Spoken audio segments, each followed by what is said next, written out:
My next guest is a Northeast Nebraska native whose love for lightsabers and visual effects was able to land him working on many blockbuster movies. Nate, thanks for making time to be here today. Thanks for having me. No problem. I'm Zach Miller with my co-host Vance Kole. Nice to meet you, Nate. Yeah, you too. We're touching base with Nate Caauwe today. Let's get a little background on you. You're originally from Norfolk. Yep. We actually graduated together. Yep, 06. What activities were you involved in? In school? Yeah. I was an orc dork originally. I was interested in playing the violin like as a kid, and so they started me in 4th grade and worked my way up. I actually had to quit orchestra after my sophomore year because I got into a digital media class out at the college. It was the TAN. It was the Technological Institute of Northeast Nebraska, and I had to actually like write an essay and stuff. But they would only take like 2 or 3 students from each school district in the area. Oh. And so I got into that, and that was a 2-period thing in the morning, so it overlapped with orchestra. So I didn't realize you did that. Yeah. That's pretty cool. Is that kind of where you started in this whole process? Or were you kind of in that actually before? earlier than that. Okay. Yeah, I always say it kind of goes back to like 5 years old. Oh, really? I blame my dad. Growing up with him, he was basically like a walking IMDb. And like growing up, like watching movies, we'd be channel surfing. He'd stop on like Shawshank Redemption and like and stuff like this. And he'd just be like the whole time through the movie, he's like, "Oh, and this actor was in this movie, and oh, you got to check out this sometime." And it was just like, so I just grew up. Can I just watch the movie? Come on. Yeah, right. It was just like, so I just had. Tell me after the movie, and then I'll figure it out. But I was fascinated, and then like I went and saw the earliest movie I remember seeing in the theater was Jurassic Park. Okay. Which is very perfect for me because that kind of kick-started the whole like digital Right. effects industry.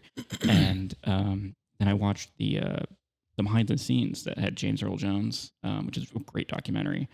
And I just like, I'm 5 years old watching this, like how they made this movie. And I just became obsessed with like how movies are made. You wanted to know the how, the what, the why. Yeah. And like, even like playing, I went to Jefferson School, like playing with my friends out on the playground. We weren't like pretending stuff. We were pretending we were making movies. That's awesome. So we would sit there and like do takes and like call action and cut. That's really cool. I was obsessed with this stuff like my whole life. And I started doing like video projects and stuff as early as I think like 6th grade, just like with an old VHS camcorder and doing like tape to tape editing, like linear editing with like, we'd hook up the camera to the VCR and you'd like, okay, hit play on the VCR or on the camera, and it's feeding into the VCR. And then when it gets to the right spot, start recording, and then stop. Okay, now find your next clip, hit play, and then okay, start recording. And then that takes forever. Yeah, it does. And then if you mess up, you got to rewind and start over, retape it. Oh my gosh, yeah, that's crazy. So going back, do you still play violin today? A little bit. I have a little electric violin that I bought off Amazon. That I occasionally pull it out. It's frustrating because I can't play like I used to. Like I was actually pretty decent. And I just lost a lot of that. I still remember like I can still read music and I still know where the notes are and stuff. But I can't read music anymore. I was in band till sophomore year or right after sophomore year. Yeah. So and just the just my style is just so rusty and terrible. At least you can still read music. Yeah, I couldn't. I do appreciate that. Yeah. I couldn't do it. So you kind of started, you said you started early. So you were involved in creating many of the like cool videos for the high school. Yeah. I remember, I don't forget what those periods were called, but they were like whatever they were. Like homeroom, and they'd show a video. Yeah. That was our senior year. I remember they called Tim Sasma and me to Miss Simpson's office. The whole school heard, and usually Miss Simpson was like, she dealt with discipline. Yeah. And so everyone's like, ooh. She was kind of the hard ass. Sasma. Yeah. And then we go in there like, what did we do? She's like, you didn't do anything. Like, we're doing we do the whole end of semester, like rules refresher, and it's always boring. And we thought you guys, because we had already been doing a lot of this stuff around school, and we thought you guys would have some fun with it. Yeah. So we actually got, I don't think Tim had 3 periods, but they basically gave me like 2 days of just no classes. Really? Just like run around because I had to work with different students and I had to get them on their free periods. Right. So I was just like running around, just shooting stuff like crazy. It was a ton of fun. That's really cool. Those are great videos. I know a lot of the people liked them. Yeah. And I think my cousin Justin even said they were showing that like a couple years after we Really? left. Yeah. That's kind of cool. Yeah.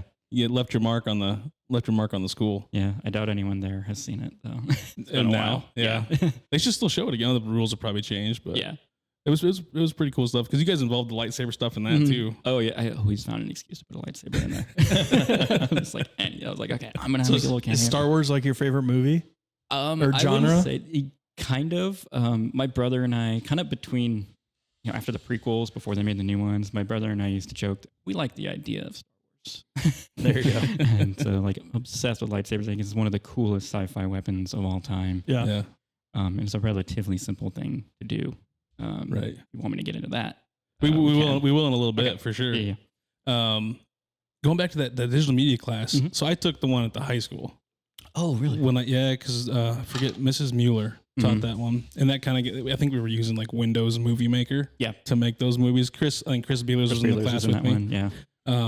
It was a lot of fun, and that kind of what got my love for, because I wanted to do movies too, just in a different. I didn't want to do the visual effects because I'm not that creative or that talented, but I almost went to film school. Oh, that's awesome. After high school, and I just chose not to because it was going to be up in New York, and like I don't know if I'm ready for that quite yet. It's a tough industry to get into and to stay in.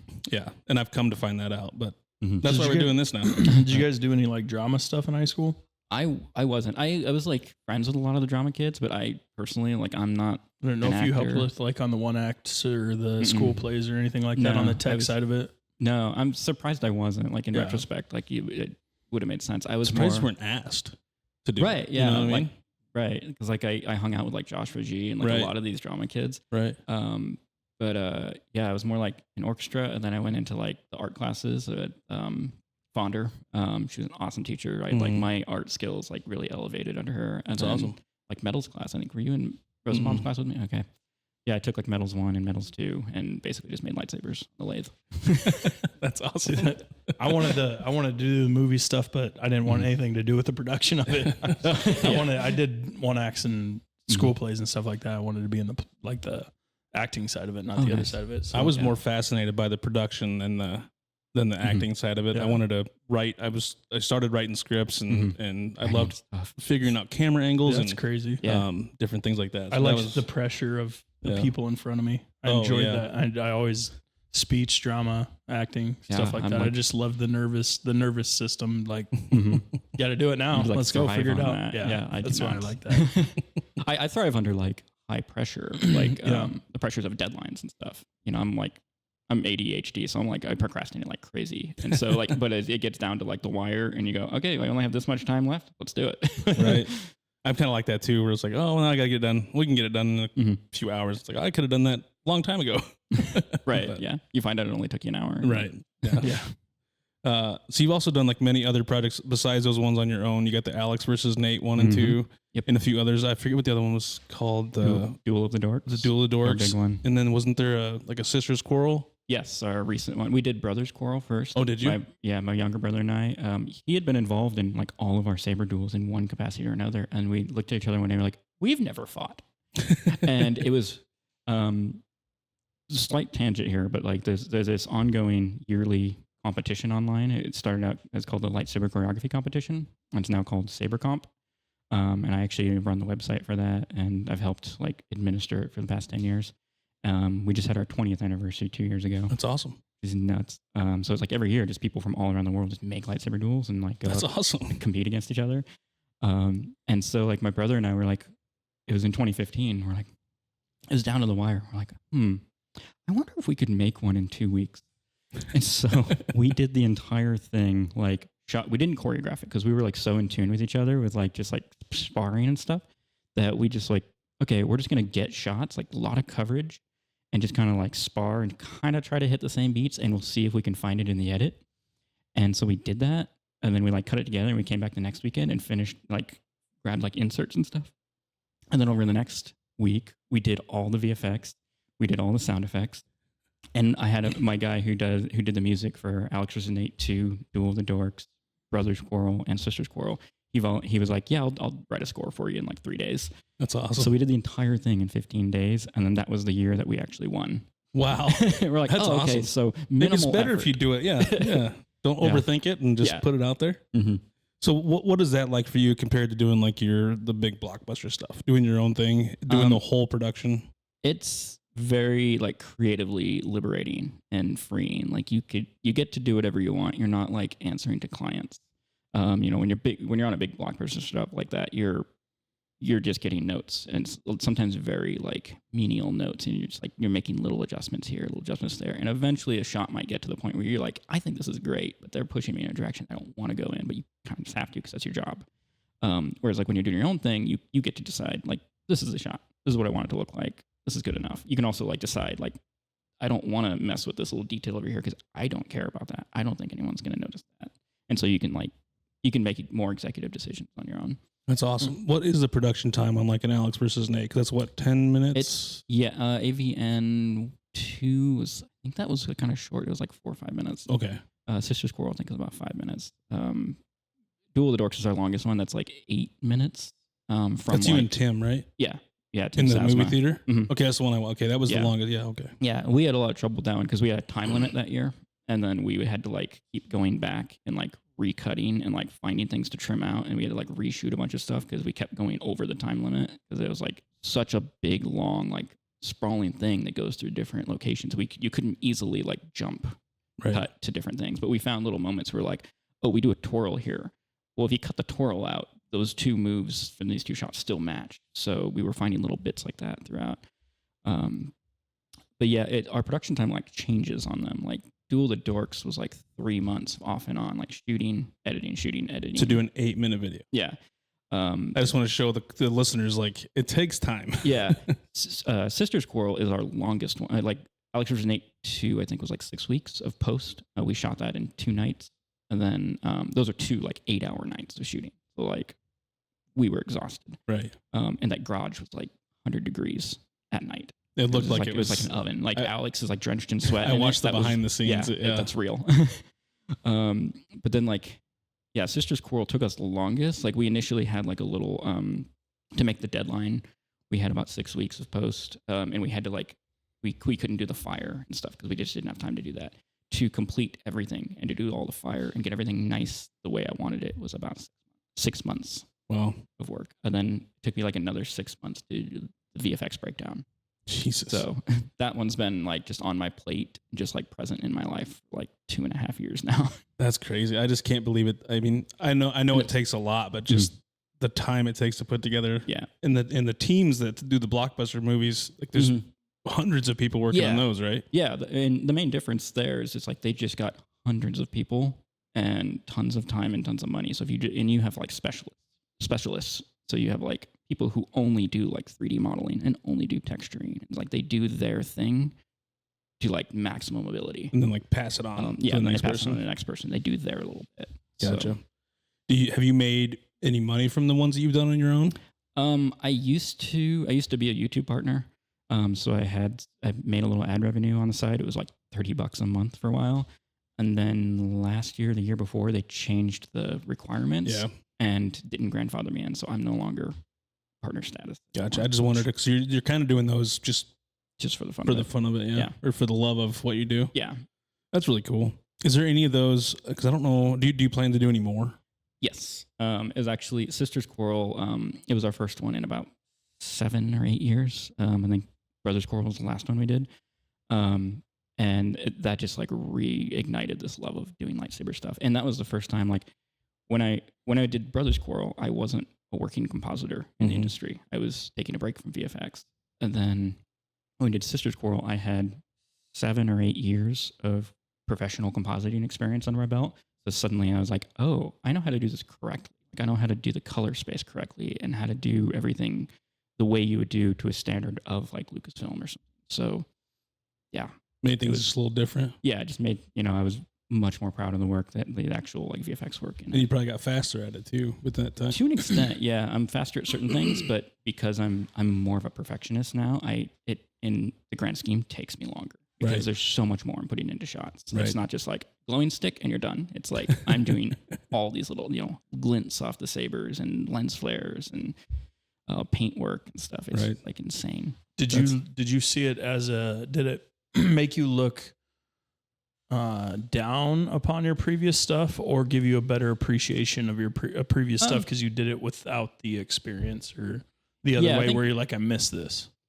I think it's sort of like I just missed how much fun it was to do this stuff. I look back at my other stuff and I go, well, that was what I was capable of then.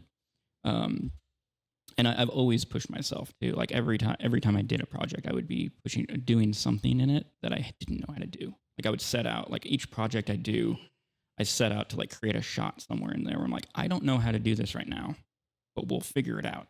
Yeah. And if we don't figure it out, then the project doesn't work. Right. So each one of them has one of those. Like in Duel of Dorks, it was like the pillar being destroyed. Like that's the CG destruction of that pillar. We didn't have any idea how to do that. So I ended up finding a guy who could help me make that happen. We also had just lots of like environment interactions. We had like scorches on the walls and sparks everywhere. Like we had never done that before. That looked really cool. I just watched it last night. So yeah. But like that was new to us at the time. And then like Alex vs. Nate 2, we had that whole like pulling out of the CG saber and then I catch it at the end, like doing that handoff. I was like, I don't know if this is going to work. We have to make it work. Right. And we had like the shattered glass, like all CG glass falling and stuff. That was all just like, we had a ton of stuff in it. We're like, we've never done this before. Yeah. The behind the scenes of that AVN 2 is really cool. Talking about the breaking the glass and just all the different shots and how you did the, pulling the lightsaber back to you, with the force. Yeah. It's just funny. Yeah. That was actually the opening shot. We didn't have behind the scenes footage of that, but we actually had it like on wires. And so I got to like reach my hand out and then have it actually come to my hand. Yeah. So cool. I just saw the one where the guy's sitting below you and you drop it and he threw it up. Oh yeah. Yeah. He just throws, and then we paint it out. And then that's really cool. Yeah. Is there any of those ones that we just talked about that you want to show the listeners at all? Is there one that like is your favorite? I would say Sister Squirrel. Sister Squirrel. My favorite. You want to pull that one up, Cole? And you can do a full screen for this for the listeners. You could do either. That's the VFX breakdown of it, but the one to the right. The one to the right. Actual. Yep, that one. And if you pull it up into the YouTube thing, it should be 4K. Yeah, it looks like it's on there. Perfect.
That's not fair.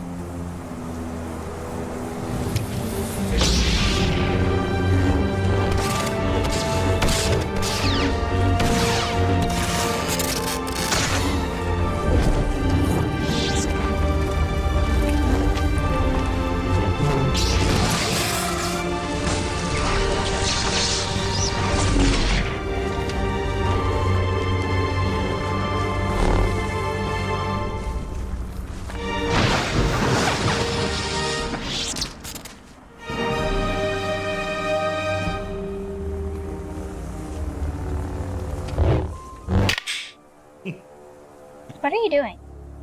Trying to cut the tree down? Oh,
That's great.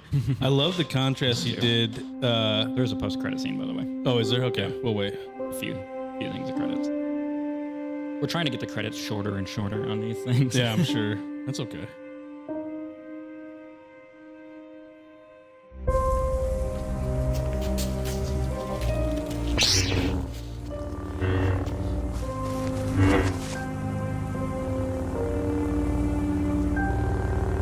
I missed it.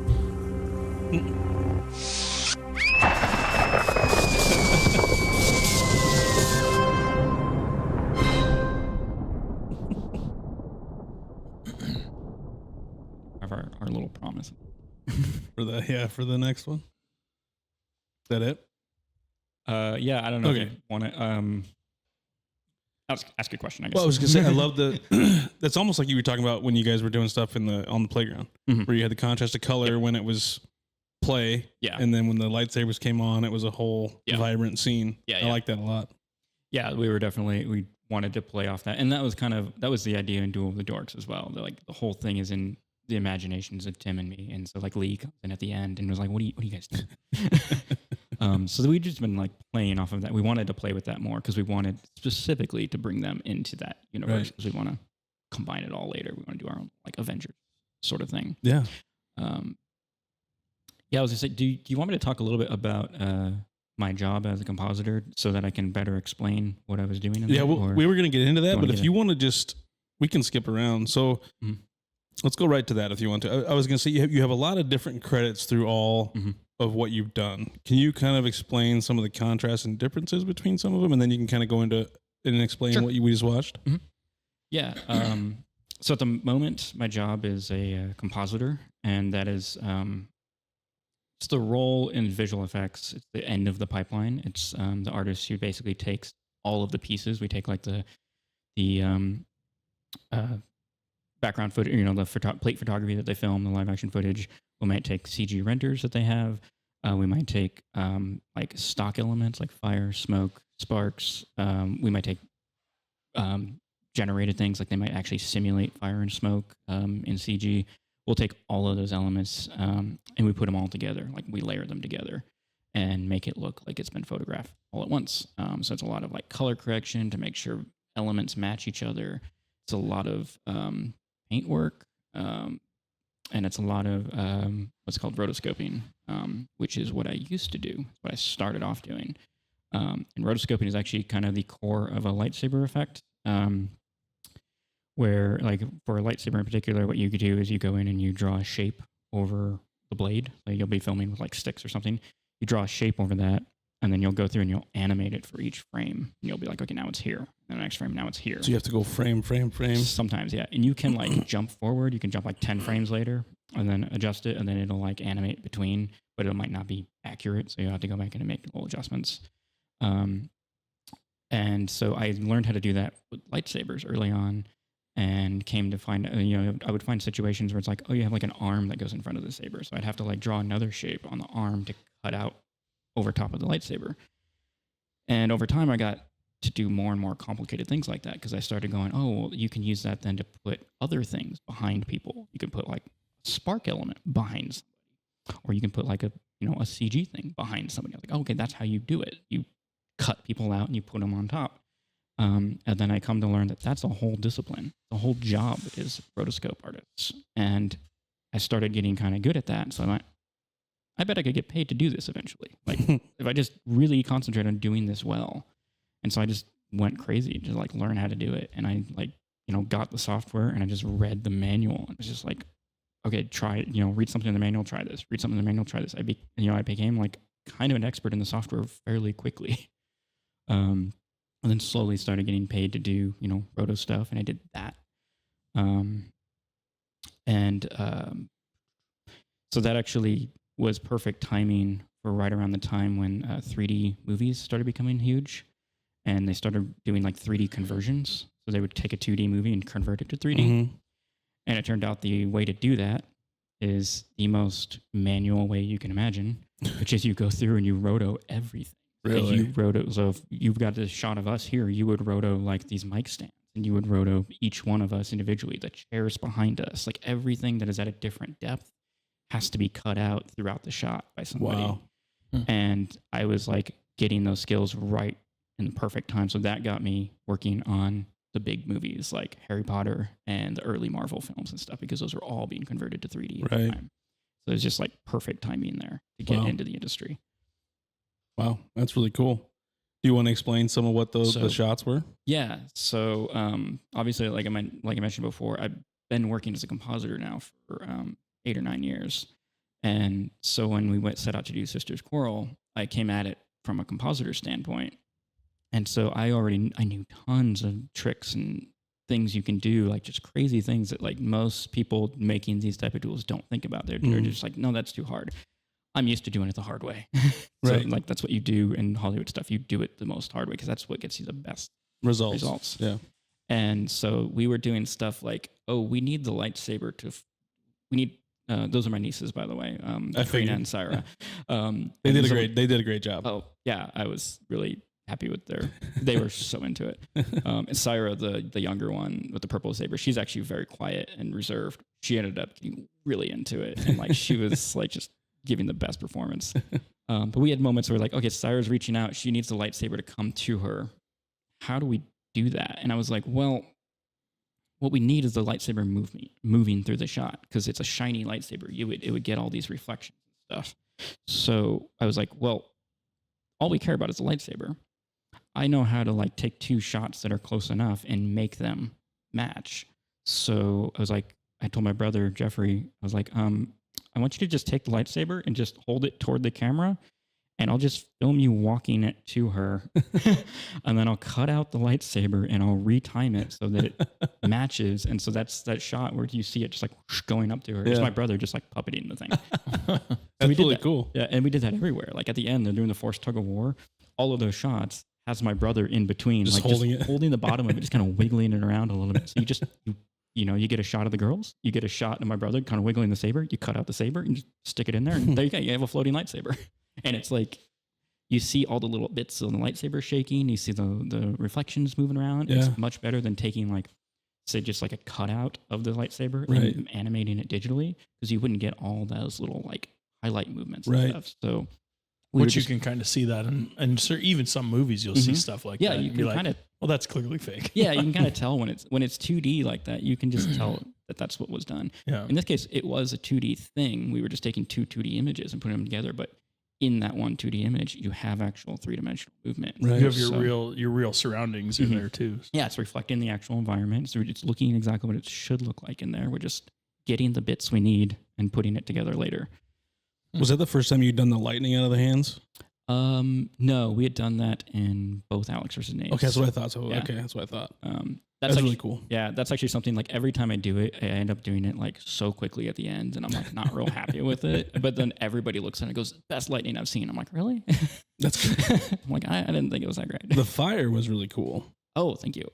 That was the first one of the first ideas with this one. We wanted to film it in a forest which is kind of cliche for fan lightsaber films. Yeah. Everyone shoots in a forest, and I had never shot in a forest.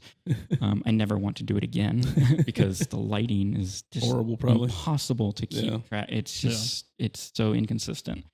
But we were like, well, yeah, we want to have this bit where the lightsabers like start the thing on fire, and we were originally going to like try to do it at night. We wanted to rig up like LED lights that would flicker to create the firelight.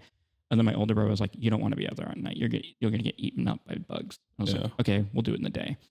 And we basically I was just like, well, I'm good at roto, and we can figure out how to do the camera tracking later, and we'll just see how it goes. And there was only one shot that had to have a 3D camera tracked, where you actually like figure out the exact movement of the camera in 3D space. And that was that shot where it like pulls back through the fire. Mm-hmm. That was like just handheld me, just like trying to go through all this brush and stuff. And then I had this buddy over in England. He's a VFX student, but he's super talented. And I was like, can you match move this? And he pulled it off. I was like, sweet. So then I had that. And so I was able to go in and put like all these fire elements. And I bought all these elements from Action VFX. And so it costs like a couple $100. You get like a ton of these elements. They're really high quality, really high resolution. And I just found bits. I was like, okay, I need kind of a fire that's shaped like this, a fire that's shaped like this. And I put them on little cards in 3D space, and you could kind of position them and move them throughout the scene and kind of see where they sit. And then you just like play it through and just like and adjust the fire a little bit. And then you go through, and then once you have all that in place, then I could do roto to like, okay, these fire bits need to be behind these branches. So I had to like roto these branches and stuff and cut out these branches to put them back on top. And then, okay, these ones can be on top of that, but they need to be behind this other fire, these other branches. So there's like layers and layers of like branch roto and fire, branch roto, fire. Then you take it and you add all this like glowiness to it. You make it look like bright and you like, tint, I create like a color cast on the ground so it looks like it's illuminating the ground and everything. And then I also on that one had like heat distortion. So I could actually like distort the image to make it look like heat distortion was coming off the fire. Wow. And like distorting the background and stuff. And then way off in the distance, you have a little purple lightsaber in there. And it's like, okay, done. At what point do you get to where you're like, have I touched this up enough? Like, is there a point where you're like, I think it's good, and then you find something else, or you kind of just have to say, I think I'm good? Yeah, I usually end up rendering things a lot. Like rendering is like when you output the final thing into a final image, and like I'll get it out, I'll get it back in the edit, I'll like put it with the other shots, and I go, that shot needs a little more, and that shot needs a little more, and it needs to adjust. And I'll give myself notes, and then I go back to another version. And like I think that big pullback shot had like 10 versions or something by the time I was happy with it. That's crazy. It does take a lot of time. Yeah, and then it was just like I think we had like 15 of those fire shots then to do. I had to go through and like you have to roto the girls. Yep.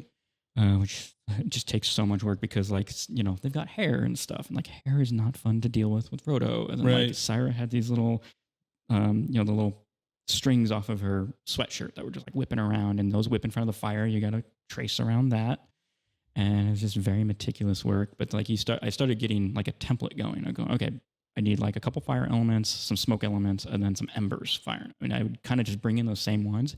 A lot of those shots is the exact same elements, but the shots are so chaotic, you can't really tell it's the same you're not thing. paying attention to that. And it's like once you get it behind the girls and you get it all integrated, it's just like it comes to life. And you're just like, holy crap, that looks It's like once you get past the scene of the fire starting, that's like the biggest part of it, right? And then it's just bringing it all together. Yeah, and it's just like background. And some of them were really quick. It was just like, I need a little fire in the corner here or something just to keep the continuity going. But then there were other ones, like there's a shot when like after Syra pushes Karina off with the Force, it cuts back to Syra, and it's just Syra and full screen fire around her. And I was just like, how am I going to pull this shot off? And that's one where you look at the breakdown, you're just like, it just is a completely transformed shot. It just goes from like her just standing in front of a forest to her standing in front of a wall of fire. And I'm just like, and I'm at the point in my career now, I'm like, I can make that look real. Right. And I'm sort of giddy about it because I still look at it through the lens of like the 15-year-old me going, dude, you created that. Like, I'm just like, I didn't think I'd make a lightsaber fan film that looked like this. It's awesome. It's cool. So you listeners out on the audio version, go to www.natecaauwe.com and you can watch all of his videos and the breakdown of Sister Squirrel and all of his other stuff. Because you audio listeners just don't get to watch what we just watched. Yeah, I'm really proud of the VFX breakdown on that one too. I went really crazy in it. Like I went into all these shots, and it was like it was in some of the cases it was more work than doing the shot because I had to like go and okay, I need to export like each fire element so that later in After Effects I can bring them and I can just like drop them down and like animate the fire to like drop down. Like figure out ways like how do I demonstrate the work that went into this? Right. Sometimes it's difficult because sometimes there's work in some of those shots I just can't show. Like I can't show you without just being like, hey, sit down at my computer. Let me show you how hard this was. Right. I don't think the normal person doesn't realize how difficult some of that stuff really is. You're not just copy and pasting stuff into into a video file. Yeah, and working as a compositor, it's a whole world. And I mean, you're a problem solver. And what you discover is you start to put stuff together. It's like you just start off. It's like, okay, I'm going to put this layer over this layer. Now what's wrong with it?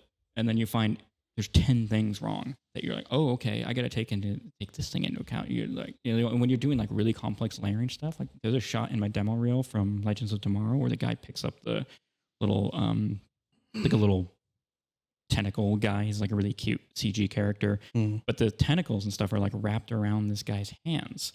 So it's a CG character like wrapping these tentacles around his hands. Well, for me in the comp, all I had was little tentacle guy's hands.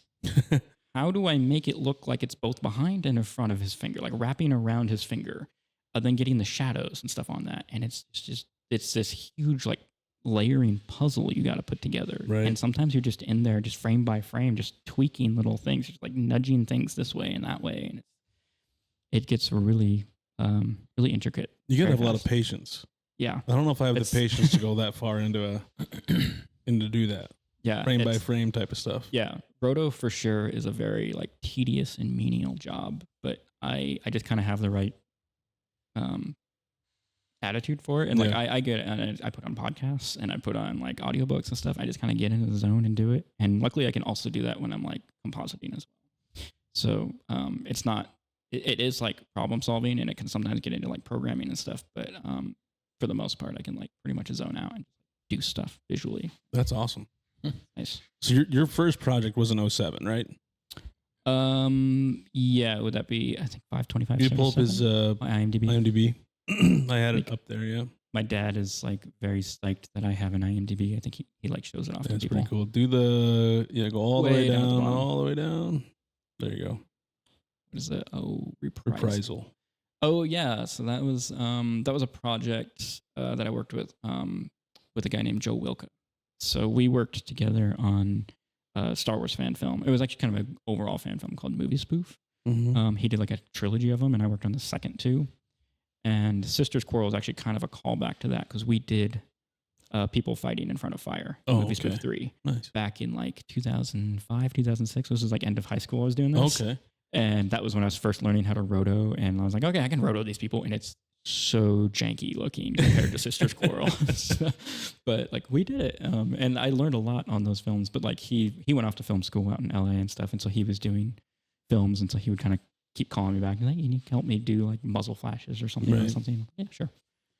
The reason I wanted to call back to 07 was because we graduated 06. So did you go to college for any of this, or was this just kind of self-taught? Entirely self-taught on this. That's awesome. I went to Northeast for about a month and a half. I was going for an art degree, and I found myself in a situation where I was taking a Photoshop class, and I was like, I know all of this.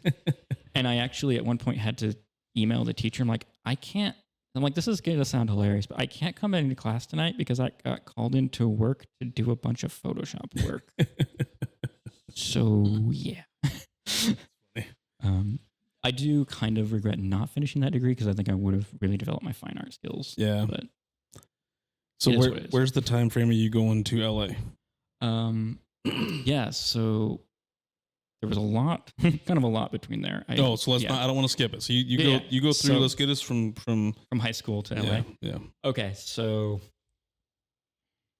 about 2008 or 2007, 2008, like Sick Girl there was my first paid roto job. Okay. My friend Brandon Flight, he's known for like Ryan versus Brandon. You can go look that up on YouTube. Okay. He was getting in the industry as well. He needed some roto work done, and he was like, he knew that I was into roto, so he's like, he contacted me, and this was like back, like he sent me. I actually found the CD the other day. He sent me the footage on like a DVD, like FedExed it to me. Wow. And so that's how we did it back then. So I did. It was like a real simple thing. They just needed like some roto mats for this guy's glasses to like tint them to make them sunglasses in post. But he had like, it was like a dolly shot, and there was like a chain link fence in front of him. So like the chain link fence had to be cut out as it passed by. So that's where it's like, okay, they need like an actual roto artist to do this. I was like, okay, I can do that. So that was the first time I got paid to do something like that. And then I very quickly started, you do one thing, and then I did like green flash for him as well. And then you start doing, I got into like commercials. Okay. So I got, I don't know how, but I got hooked up with a couple of people who had contacts at like commercial houses. Like they got a gig and they're like, hey, we need another artist. And they're like, they recommended me. So then I got pulled in. So then I started being able to put together a demo reel that had like DirecTV commercials on it and stuff, like MLB, extra innings and stuff. We were doing like these weird graphics. So it needed like a lot of roto. And so I just started doing that, and I would get paid sometimes. It was a struggle to do freelance from Nebraska, and like you just fight with clients who don't want to pay you or want to be slow about paying you. And lots of fights with my parents about that. They're like, you need to get an actual job. I'm like, no, this will be a real job. And then eventually just like you get enough and it kind of snowballs a little bit. And then around 2010, right as we were finishing up Duel of the Dorks, I got a call from a guy up in Toronto, and I had been working for his company called Authority Effects. I've been doing roto and paint work for them. And paint work in VFX is like you're like painting out things like tracking markers or a C-stand or something, or like whatever sort of paint thing you might need to do. You're literally like sometimes frame by frame painting. That's very tedious as well. I'm sure. So I was doing stuff like that, and then I get this message from this guy, and he goes, "Hey, would you want to like fly up to Toronto to work on a thing?" And I was like, "Probably. Like, what is it?" And he was kind of cryptic. He said, "It's Super DL, but it's HP7." And I went, I had to process it for a second. I was like, "It's super down low HP7," and this is 2010. I'm like, took you a minute. Harry Potter 7? He's like, yeah. I was like, holy fuck, yeah. Like, that was literally I had made a bucket list like 2 years earlier. I was like, I want to work on Marvel films. I want to work on Harry Potter films while they're still being made. And so he gets me a phone interview with the recruiter of this company. And they're like, yeah, so we're working on the 3D conversion of Deathly Hallows Part 1. And I was like, cool. What do you need? And like, well, we're doing the cleanup at the end. So like when you convert an image to 3D, what you're doing is you're cutting out all the things like I mentioned, but then you're offsetting it. You're creating a virtual camera that like offsets it for the other eye. Mm-hmm. Well, now what you've done is you've created a parallax situation where you're seeing around objects that you couldn't see around before. So our job at the end in the cleanup stage was to paint that information in for the other eye. So you're painting, or it's usually just like 4 or 5 pixels that you're having to fill in, but it has to be done very perfectly. Because if you paint too much and your eyes see 2 different things, what's called retinal rivalry, and it breaks your brain. You just go something wrong there because your eye is looking at one space that you know is the same thing, but your eyes are seeing 2 different things, and it just doesn't work. So you have to be very, very meticulous about this stuff. So I fly up there. It's very last minute. I had to get my I had never had a passport before. I had to get it expedited. I had to get it by like the end of the week. And then I fly up there, and I'm like this last batch of artists. It was like artists from like all around the world. It was like, I think it was like 5 countries represented in this little hiring pool. So they bring us 5 in there, and they're like, here's a crash course on what we're doing. And I should mention, I told them, they were like, do you know Nuke, which is the industry standard compositing software these days? And I was like, I've never used Nuke, but I know Apple Shake, which is another compositing package at the time. And like, oh, well, we have people working in Shake. That's fine. I was like, okay, cool. So I get up there, and they give us a crash course on like, here's what we're doing. And they're demonstrating all this in Nuke. And I'm looking around the department going, nobody here is using Shake. Everyone's using Nuke. There's no way I can use Shake here. So I go to the hotel that night, and I quickly download like a crash course on the Nuke UI. FX PhD had a thing. It was like Nuke for Shake users. So they're like, if you're coming from Shake, here's the Nuke UI. Here's where these buttons are. Here's how you do this. Like if you're used to doing this in Shake, here's how you do it in Nuke. And I just overnight was like absorbing this. Okay, how do I do Nuke? So between that and what they showed me the previous day, I went in the next day and I comped my first shot in Nuke. And I don't think they had any idea that I had never touched it before then. I was like, score. That's good. You pick up things pretty fast then. Yeah. I was raised on computers. So I'm always like, I encounter a new piece of software. And my first thing to do is just click everything. I'm going to go click through the menus. What sort of things can you do? What sort of options are there? And so I'm very quick to like just learn new software. And I'm so the opposite. I'm afraid to click buttons. I think I'm going to ruin whatever I'm doing. Yeah, I know a lot of people are like that. I'm just like, just click around to find it. The less you can do is just hit undo. Right, yeah. I love doing that mechanically, but yeah, new software. Yeah. Give me the old software. I'm good. I know where I need to be. Right. How do I do this? I knew how to do this 10 versions ago. Tell me what I need to do. Yeah. That's funny. So I was basically like, I was working there for 3 days. I just like comping a few shots on Harry Potter, and it was like the coolest behind the scenes look ever. Like I got up to like go to the break room to get a glass of water, and you just walk. There was probably 100 people in the compositing department, and you're just walking by every monitor. I was a huge Harry Potter fan, so I'm like walking by every monitor, and it's just a different shot from the movie, and I can identify what part of the book that's from. Right. And I'm just like, this is so cool. And like but then like at the end of that week, that first week I was there, they announced that the movie was not going to be released in 3D. Oh no. And like they called us all down for like a meeting and they're like, they're putting out a press release right now. We don't want any of you to be freaked out. But they're pulling the plug on the project. And we're like, oh no. what does that mean for us? And like, well, luckily your contract says you were required 2 weeks notice both ways. So everyone's getting severance pay. So like, that's good. Cool. So I worked there for 3 days and I got paid for 3 weeks. That's awesome. So not bad. And I got to hang out in Toronto for a couple of weeks. Right. But then did you still get credits for it then? Not officially, but I added it there anyway. Okay, good. Most I of saw the it stuff on there. most of the stuff I've just added myself, and Good. I have a good enough reputation. They see me add something, and they're like, yeah, whatever. Right. That was 2010, and then on a personal thing, when I came home from that, I like a couple weeks after that, I woke up one morning with what felt like severe heartburn, and it just didn't go away, and I ended up in the emergency room the next day. Ooh. And it was they declared a code blue, and it turned out my left lung had collapsed. Holy shit. 100%. Yeah, code blue's not good. Yeah. They brought me in. The EKG showed a heart attack, and I was completely horizontal, still losing consciousness, struggling to breathe. And we're like, okay, code blue. And like I woke up in another room, had like needles in both arms, and just like people rushing around me. I'm just like, I'm very squeamish with needles and stuff. I didn't care. I was like, I just want to know what's happening. Right. And so finally a doctor like listened around my chest, and they listened on the left side, and they heard nothing. And they were like, chest x-ray right now. It's like come in, they go on like a mobile x-ray thing, and they do a chest x-ray right there. A couple minutes later, they come in and they're like, so your lung collapsed. And I had 3 simultaneous questions. I had 1, that can happen. 2, can you fix it? And 3, how do you fix it? It was like all at once. I had those questions.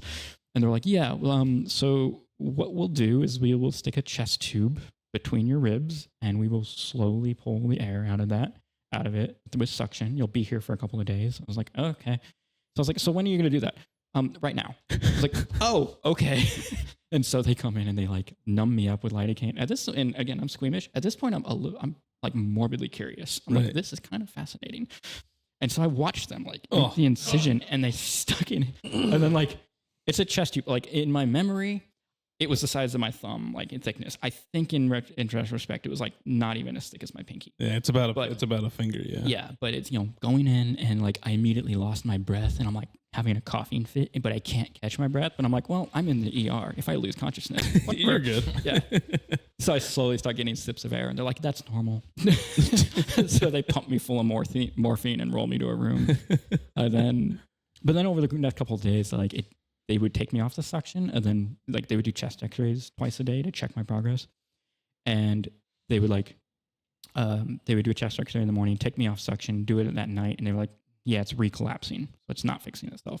So I was like, okay, now what? Mr. Doctor? And they're like, oh no, it's fine. We got ways to do it. So like, we'll have to do surgery. So we'll go in and we'll basically, they described it as, they were like, like when you scrape your knee and it gets kind of like sticky as it heals?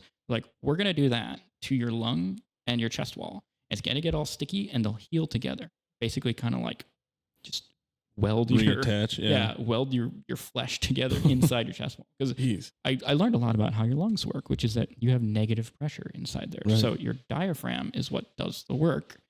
It expands, and it pulls your lungs, and it pulls air in. So when air gets outside of it, it doesn't work anymore. And what was causing problems for me was like the lung had collapsed like the size of my fist, and it was pushing against my heart. Oh. And so it was kinking the like aorta artery. So that's what gave you the heart attack then? Yeah, or like at least what read as a heart attack. Yeah. So that's why I was. So you didn't necessarily have a heart attack; it just read as a heart attack. Yeah, so I wasn't getting like blood flow to my brain. I wasn't getting enough oxygen. That's why I kept losing consciousness. And so then they did surgery, and then I was in the hospital for a few more days recovering from that. And so it was like 10 days in the hospital. And then I was like an 8-week recovery period. And then at the end of that, I fell on the ice and collapsed the other lung. Oh my God. I was like, are you kidding me? But that one was like, a small collapse that was like 30%, Yeah. which I went to the emergency room because I was like, I recognize this feeling. And luckily, this actually happened on New Year's. So Obamacare had just kicked in. And so I was insured this time. And so they were like, well, we could just send you home and you'll probably be fine. But given your history, we should probably just go ahead and do the surgery on that side too. I was like, fine. So we did that, but that was like super chill. They were like, we'll come in for blood work tomorrow and we'll do the schedule, the surgery the next day. It was like, no rush. So that one was much easier to deal with, but but then as I was recovering from that, like I couldn't fly for like 8 weeks. Right. Because it just, you can't like be subjected to the pressure difference. Right. And so while I'm recovering, I get a call from a buddy who's working out in the San Francisco Bay Area. He's like, dude, you got to come out here. We're doing the 3D conversions of Thor and Captain America, and I think we're getting Harry Potter Part 2. I was like, there you go. Yeah.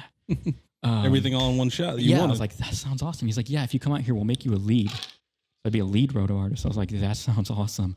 I can't fly right now. He's like, that's fine. Like as soon as you can, just come out and you'll have a job. I was like, cool. So like the second I was cleared to fly, I flew out there.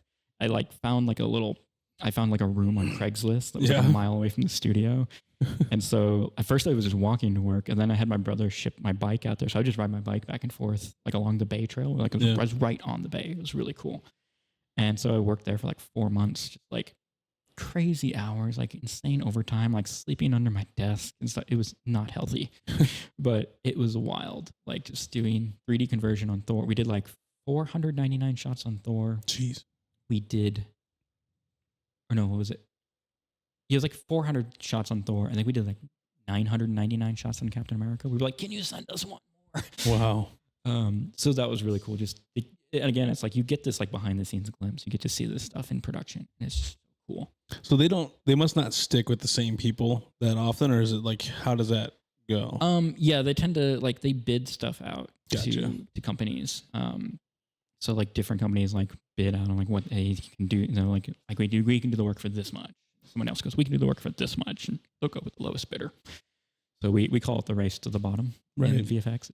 It's not a good thing. Because you did Thor, Captain America, First Avenger, and then the Avengers. Was that the only Marvel ones? Also Iron Man 3. Oh, Iron Man. Yeah, okay. Yeah. That's what it was. Yeah, and so Avengers and Iron Man 3. Just watched that this weekend. Did you? Oh, really? Iron Man 3? Yeah. I like that one. It's a good one. So Avengers and Iron Man 3 was the same company that I did the other ones with. Okay. But I did those actually from Norfolk. Like they sent me shots. They were like, we trust you. So they sent me stuff. That's I cool. just did them from home. That was pretty cool. So yeah, I did that stuff for a while. And then I got really burned out actually around that time, around 2013. And so I kind of like quit for a while. And then I got a job at Marathon Press here in Norfolk doing like web development. So I kind of learned a little like programming and stuff. And I got into that for a little bit.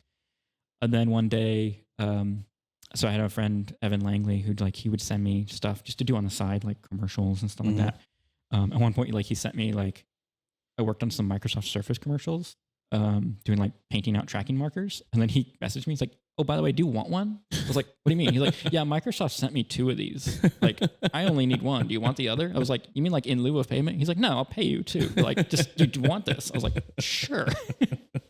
That was neat.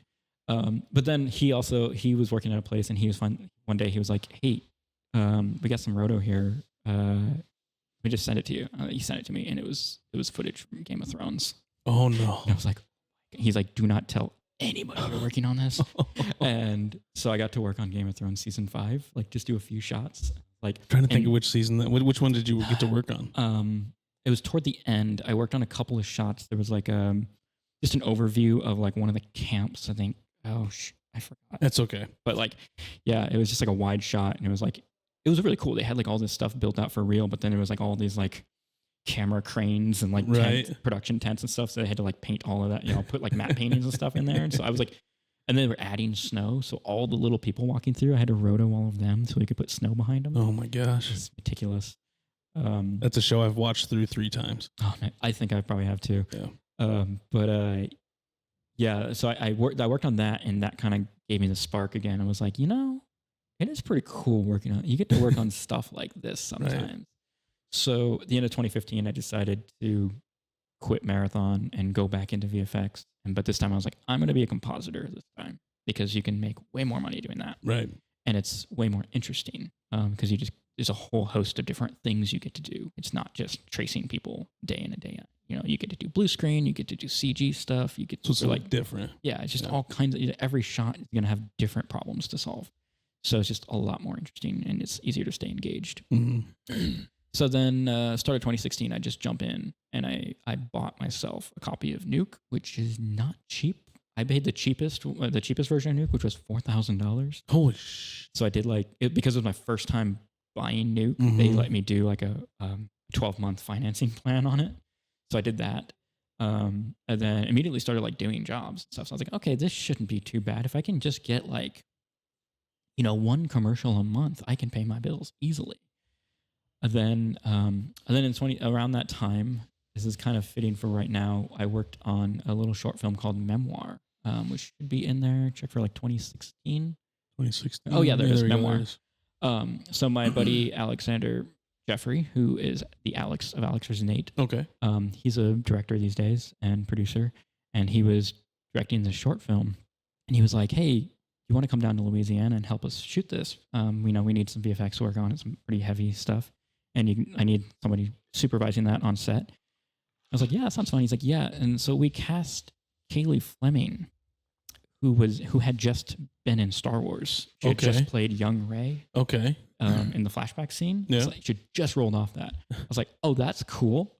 And so I got to work with her and got to know her and her mom and stuff and her brother. That's really cool. And just a ton of fun. She's an amazing actress. And she is in the news right now because she's just starred in the movie If alongside Ryan Reynolds. So Okay. She's on the promotion circuit right now. Nice.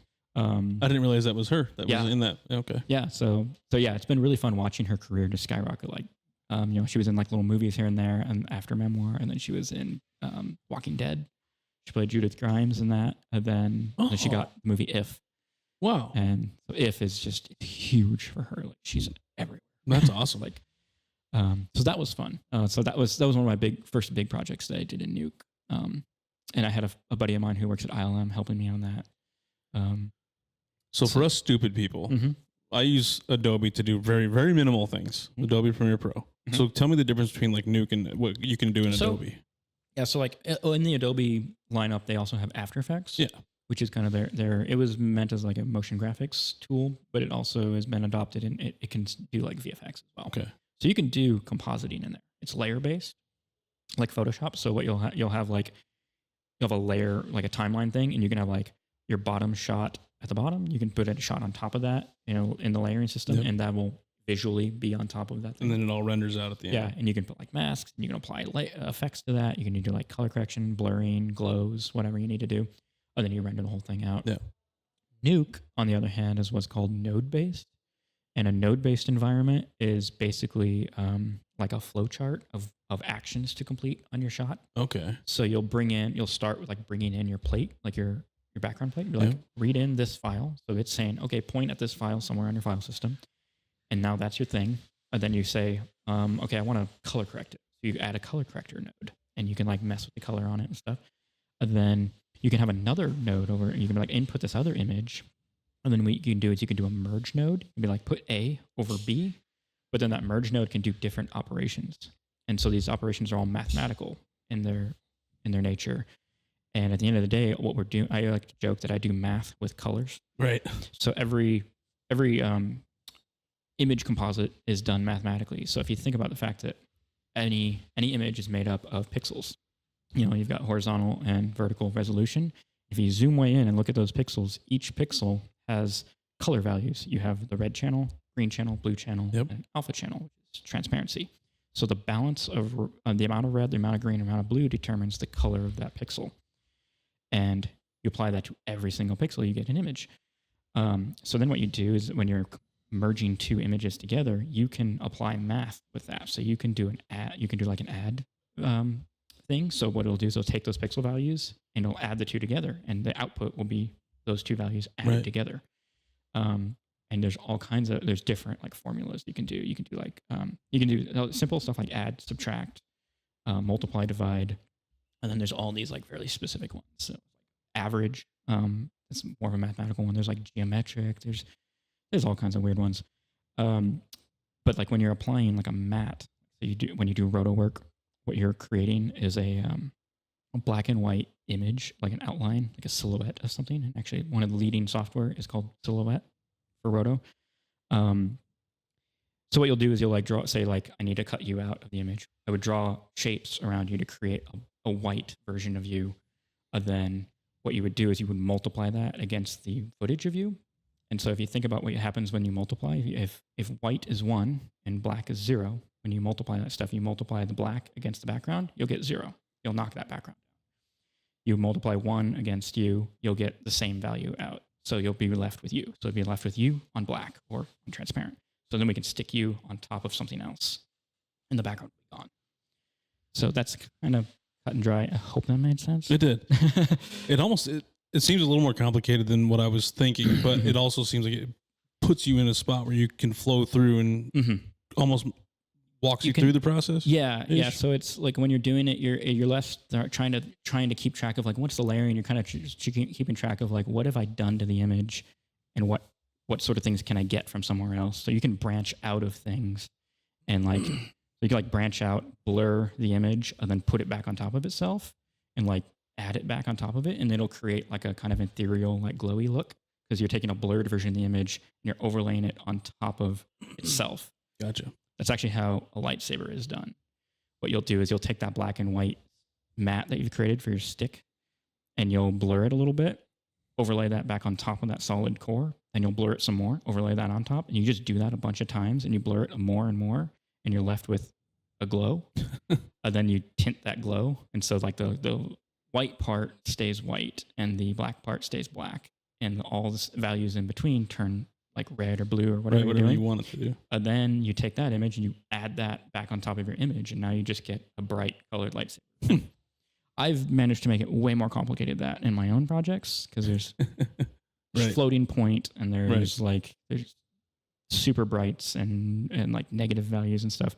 Nuke is really good at keeping track of all that. Gotcha. So we work in linear space, so we like remap all the values so that basically black is here, white is here, and it creates a straight line, which doesn't look good visually, but it makes it so that you can do math on that correctly. Right. So when you like grade something up, you can go way above white, but the values are still up there. It still keeps track of what those values are, so you can bring them back down if you need to. And so we work in like really crazy like color spaces and really like high range of values. And that gets way more complicated. Yeah, that's really cool though. But yeah, at the end of the day, it's a lot of math. So was that your only stint in California then? Was that one? I did 2, well, actually several. So I did in 2011, I went and stayed in the Bay Area. Yep. That was Foster City specifically. It's a cute little community down there. And then in 2017, my friend Evan Langley, who got me the job on Game of Thrones for a little bit, and he and I have been working together for like 10 years or something. He was working at Digital Domain, and Digital Domain is a big VFX company founded by James Cameron back in the 90s. Okay. They're known for like Titanic and Apollo 13, Fifth Element. They created Thanos. they've done a lot. Yeah. So he was working at Digital Domain in their commercials division, and he messaged me one day. He's like, it was a similar thing to what happened with Harry Potter. He's like, hey, would you want to fly out to LA and do a job in-house? Yeah. And I was like, you mean at DD? He's like, yeah. I was like, yeah, that'd be cool. Like, I'd love to have DD on my resume. Right. He's like, yeah, we'll get an interview going for you. So I did a video conference interview with the guys out there, and it was a little Star Wars project. It was a mobile game called Galaxy of Heroes. Okay. And they were doing like a CG render, like fully animated commercial. So it's just a bunch of these like fully rendered things. And I had never done full CG compositing. And when you're doing CG compositing, what you're doing is like they'll render the CG characters or something or their environment out, but they'll have all of these different passes available to you where it'll be like all the lighting, like they'll have it lit with like, say like 5 lights, like, oh, the key light will be its own thing. The bounce light will be its own thing. So you can separate those out and you can like color them or adjust their strength. You can be like, because it's way faster for composite. If they want, hey, we want to tone down the light on their forehead, it'd take forever to go back into the lighting, change that light, and re-render that. Because sometimes those renders take like all night. It's a long time. Yeah. And whereas compositor can just go in there and just, oh yeah, grab that light and just knock it down a little bit, and we can do it in 5 minutes. So we do a lot of that stuff in the comp. We'll actually make a lot of adjustments.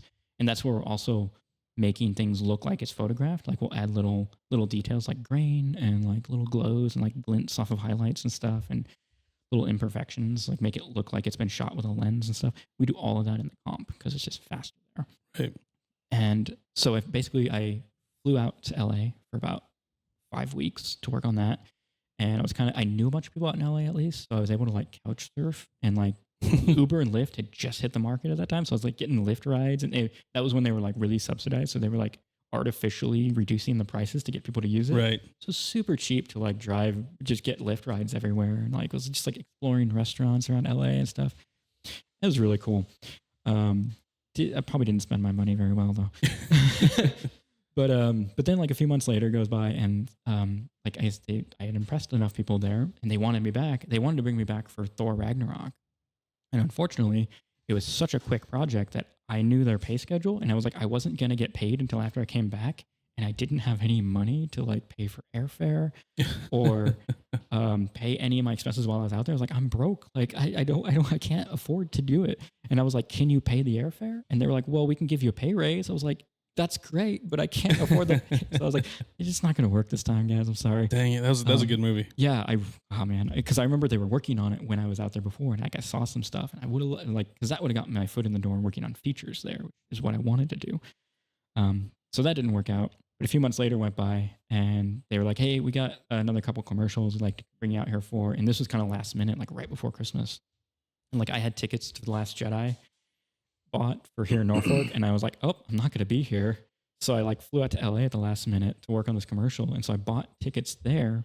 I bought tickets to go see it with some friends in Pasadena, but I was like, I don't know if I'm going to be working late. I don't know if I'm going to be able to make it to Pasadena. And like Digital Domain is in Playa Vista in traffic that's like 2 hours. So I was like, I don't know if I'm going to make it. So I bought another extra ticket to the movie theater across the street. I was like, if I need to, I can just go there. So I think I bought 3 tickets to that movie that night.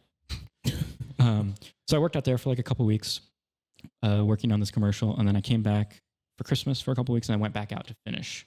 And I was out there for another like 5 or 6 weeks. And at that point, I had really impressed some people, and so they brought me in, and they were like, "Hey, could we extend your booking? We'd like you to work on Aquaman, doing like post viz." So it wasn't final comp work, which is what I wanted to do. It was like polishing temporary shots for test screenings. I was like, doesn't sound the greatest, but I was like on it. And so I told him, I was like, I think what I need to do is right now I basically just like, I'm paying rent on an apartment that I'm not living in anymore.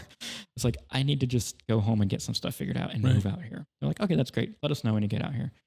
And so I went home. I actually like put in I sent my landlord like a notice to move out while I was in LA, because I was only gonna have like 3 weeks to do it. So I get home, buy a new car, and then pack my stuff into that car and like road trip out to LA. And then I get out there and I immediately start landing jobs. Like, holy crap, I was so lucky. I started like landing like commercial jobs at different studios. I'm in Santa Monica, I'm in like Culver City, I'm just like all over the place, bouncing between places. And this is 2018 now.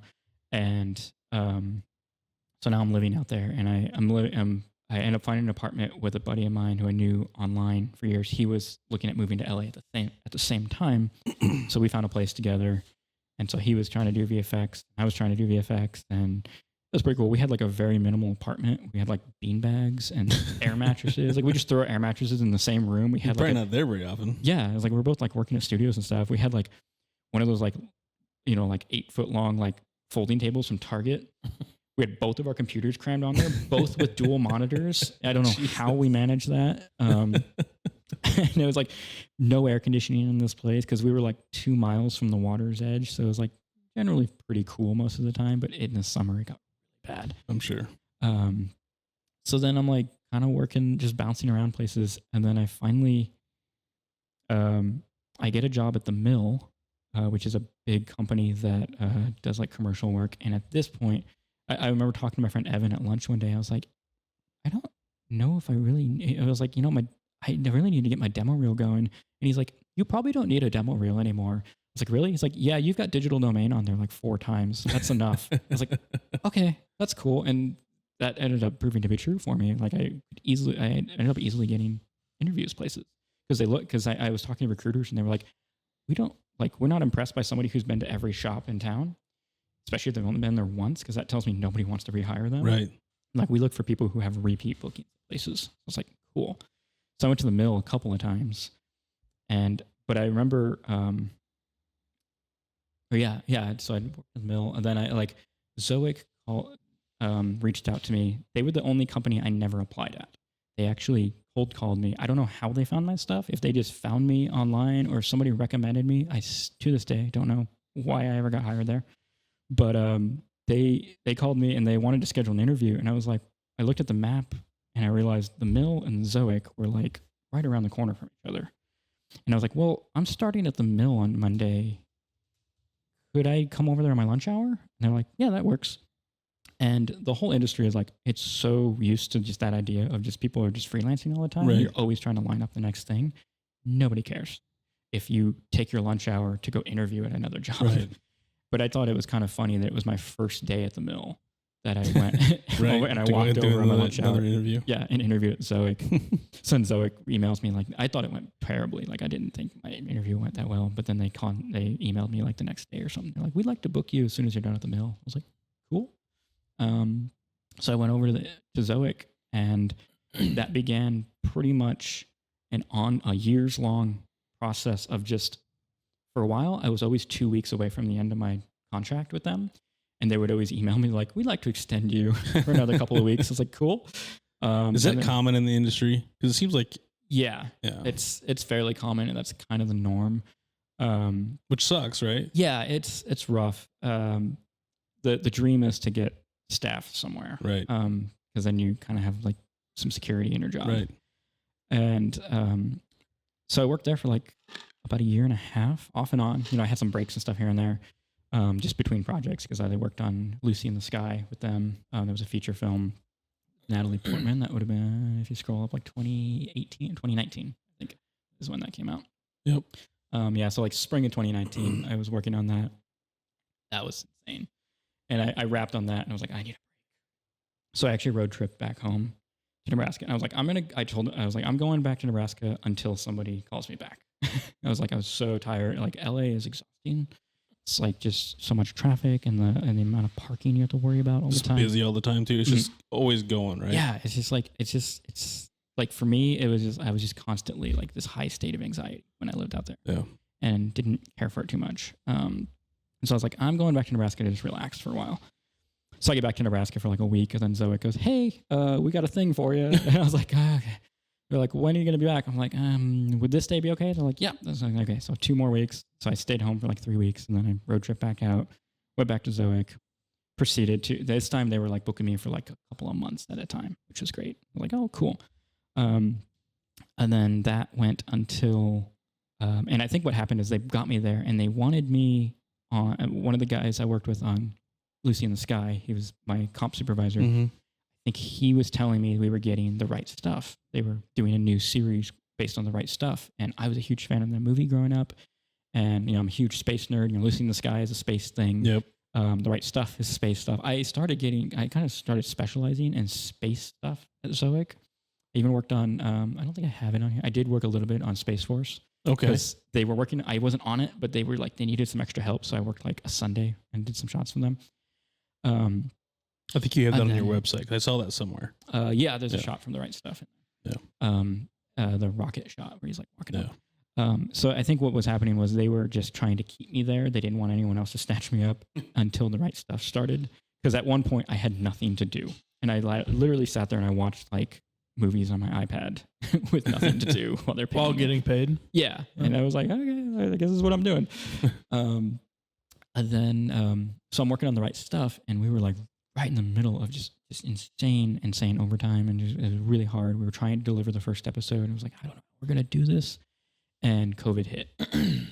And so COVID in LA was a little different than what COVID was like here. Yeah.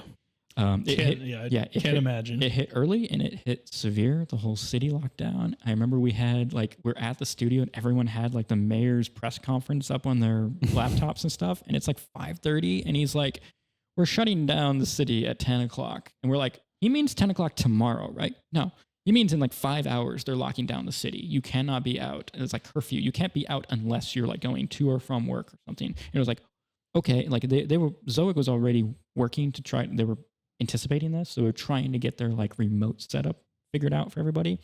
And suddenly they had to like go into overtime, like go into overdrive and like overnight get everyone set up to work from home. And credit to their engineering team, they pulled it off like without too many hiccups. Like it was a little rough going at the beginning. But we thought that was going to be happening for like 2 weeks. I was like, we'll do this for 2 weeks and we'll be back. 2 weeks turns into a couple of months. A couple of months turns into just keeps going and going and going. And then eventually, that was the first time they actually had to cut people's contracts short. So that I was booked until the end of April, and they were like, "We're really sorry, but we have to like let you go early. Keep your stuff. We'll call you back as soon as we have something for you." I was like, "Okay, cool." So I just had a little time off. Then I was like, "This is fine." I had a ton of overtime money, and I was like, "This is cool." And then I think they had like the COVID unemployment out there and stuff. It was like double. So my unemployment that I was getting was like almost close to my take-home pay anyway. So I was like, this is great. Like I just chill, kick back, a lot of day drinking, a lot of Animal Crossing, and just like, and then like a couple months later, they called back and they had me working on For All Mankind season 2, which was a show that I was already a fan of. So I was like, oh, this is so cool. I was hoping I would get to work on that. And so I was doing like really, really difficult green screen work on season 2. I was just kicking my ass. And, but we were doing like reduced hours. So it was like 6-hour days and might have even been 4-day weeks or something. So it was like really reduced hours, but it was pretty chill. So we did that for a couple of months. And then it was like, okay, yeah, well, that show actually went on hiatus. So they didn't even have new plates for us to work on. So we're like, I guess we'll call you back when the show comes back. Yeah. Okay. So I take the rest of the summer off and start working on like YouTube stuff. And then like, and I budget pretty meticulously with YNAB. And I'm sitting there looking at my budget and I'm going, if something doesn't change, I'm running out of money by September. Like I was maxing out credit cards. I'd burned through savings. I was like, this is not looking good. And I'm like sitting there going, oh, what do you? Also, I had in this time met my now girlfriend, Hannah, out in LA. We had met online. So we were like, in the middle of COVID doing like virtual dates and stuff and like just watching movies and stuff. And then like, so then it kind of cuts to the point where I'm going, I might have to move home. So I email Zoic and I go, hey, if I move back to Nebraska, could I take the equipment with me and work from there? And they were like, oh yeah, totally. We've had several people do that already. Like, they're like, yeah, so-and-so, like one of the like higher ups is like living in Colorado and somebody moved to Minnesota. I was like, are you kidding me? I could have done this already. Yeah, I was like, okay, I guess I'm going back home. So I packed my stuff up, and Hannah was heartbroken because she thought she's like, I'm never gonna see this guy again. And so I get up and I pack my stuff up. But and what really pissed me off about this whole situation was right before COVID hit, I had kind of made the choice. I'm like, I'm gonna stay here for a while. Right. I'm just gonna hunker down. I'm gonna actually make a life here for a bit. Yeah. So I started buying furniture finally. Oh shoot. And then COVID hit, and then like by the end, I'm going, how do I get, like, I'm looking at all my options to try to move furniture home and nothing is making sense. It was like $2,000 minimum to move. Well, that time it would have been crazy to try to ship it here. It was like $2,000 to move what was basically $1,100 worth of stuff. I was like, this is stupid. So I like sold my stuff on Facebook for like really cheap. I lost a bunch of money on, like I had a Casper bed that I loved. But I sold that to this like French guy who was like he was like living in his van. He was like building it out all nice. And he's like, yeah, I have a full-size spot. I need a full-size mattress. So we put it out there and it fit perfectly. I was like, okay, well that went to a cool cause. That's great. So I road trip back. And then about a month after I got back, Zoic called back up and they're like, For All Mankind's back. We start you on this day. And so I actually had to work, and I had just got an apartment lined up. It didn't quite line up. So I had to work the first week back at Zoic from my parents' basement, and my mom did daycare at the time. So it's just like, I know how that is. My wife does daycare both places. Right. Like thumping kids upstairs, and I'm trying to have meetings about green screen shows. And it's this is ridiculous. That's funny. And so I started working on that. And again, it was just like, they're booking me for like 6 months at a time. They're just like, we don't know how long this is going to go. So like 6 months. And then, so that goes, and then we wrap on that. I had like a month-long break. I worked on I think it might be on here, Room 203. Would have been. I don't see it on there. It must not be on there. I must not have added it. It was an independent film that a buddy of mine did, and I was like using Blender to do like CG stuff for the first time of my life, and that was kind of crazy. And then came back to Zoic. What did they put? Oh, so I came back to Zoic and worked on a bunch of like DC projects. So it was like, Okay. I don't even think I have them on here because I hated working on them. I actually like told the resources department at one point, I was like, can you just never put me on these? Because I want to kill myself. It was like, nothing against those shows, but like, right. Superman and Lois. Oh, you were working on the TV shows? Yeah, like the TV shows. Oh, gotcha. And it was like, it just wasn't my vibe. It was like, right. It was like the client didn't really care as much. Like they had me do like a look dev, like actually develop the look of someone's power in an episode of, I think, Legends of Tomorrow. My first version, I was like, this is a first version look. Like I just want feedback on this. And the client's feedback was final. I was like, are you serious? Like, that was just the first pass. I was like, okay, but I guess this was kind of a one-off. You only saw it in like 3 shots. So they're just like, yeah, whatever. Yeah. I was like, okay, that's how it's going to be. Well, some of those shows didn't last very long either. So maybe that's why. I don't know. But it was just like, it was also like they were doing, I had gotten used to working at 4K at that point. And they were doing everything in HD. Oh. And so I was just like, whoa, I'm not used to working at this low res. And so like tracking stuff, like doing motion tracking was difficult because I didn't have as much detail to work with. And it was just really difficult. So yeah, then that led into, I got a call from, I knew For All Mankind season 3 was coming up. And I knew they were going to probably have me on it. And, I was talking to the comp supervisor on that because this comp supervisor who was on that, he always wanted me on his team. He's like he's really strict about his shots. He's really like, I don't want to say anal. It's kind of a negative way to think of it, but like anal in a good way. Yeah. About things I really respected the way he approached stuff. And I was kind of of the same mind of like, yes, this does need to be perfect. And so I knew he was going to have me on that. Like we always worked well together. So then I get a call one day from like the head of production at Zoic. And usually when that happens, I'm like, uh-oh, this is probably not good. Yeah. So he calls and he's like, yeah, so we just wanted to know if you wanted to be a 2D lead on FAM season 3. I was like, okay. Yeah, okay. That sounds scary, but I'm all about like getting out of my comfort zone. Right. So, and challenging myself. So yeah, okay, let's give it a shot. And so I was like basically the first compositor on that season. And then very quickly, the team grew and I was the first lead on that. So I was doing like, I would provide notes on people's shots, and early on, I was doing a lot of like roto and paint callouts. So like we would outsource all our roto and paint work to other companies, but we would have to give them like little things where you'd like draw over it with like colored paint and stuff, and just be like, I need this rotoed and this rotoed and this rotoed, and I need like this painted out and stuff. So you're basically critiquing other people's work. Yeah, or in this case, I was setting up like the order basically, saying we need this. And this is, and so if it came back and it didn't work, that was on me. Right. So that was a little high pressure, but I was familiar with it. I used to be a roto artist. So I knew, because I used to get those things from other people telling me. So I knew like what a roto artist needs to do their job effectively. Right.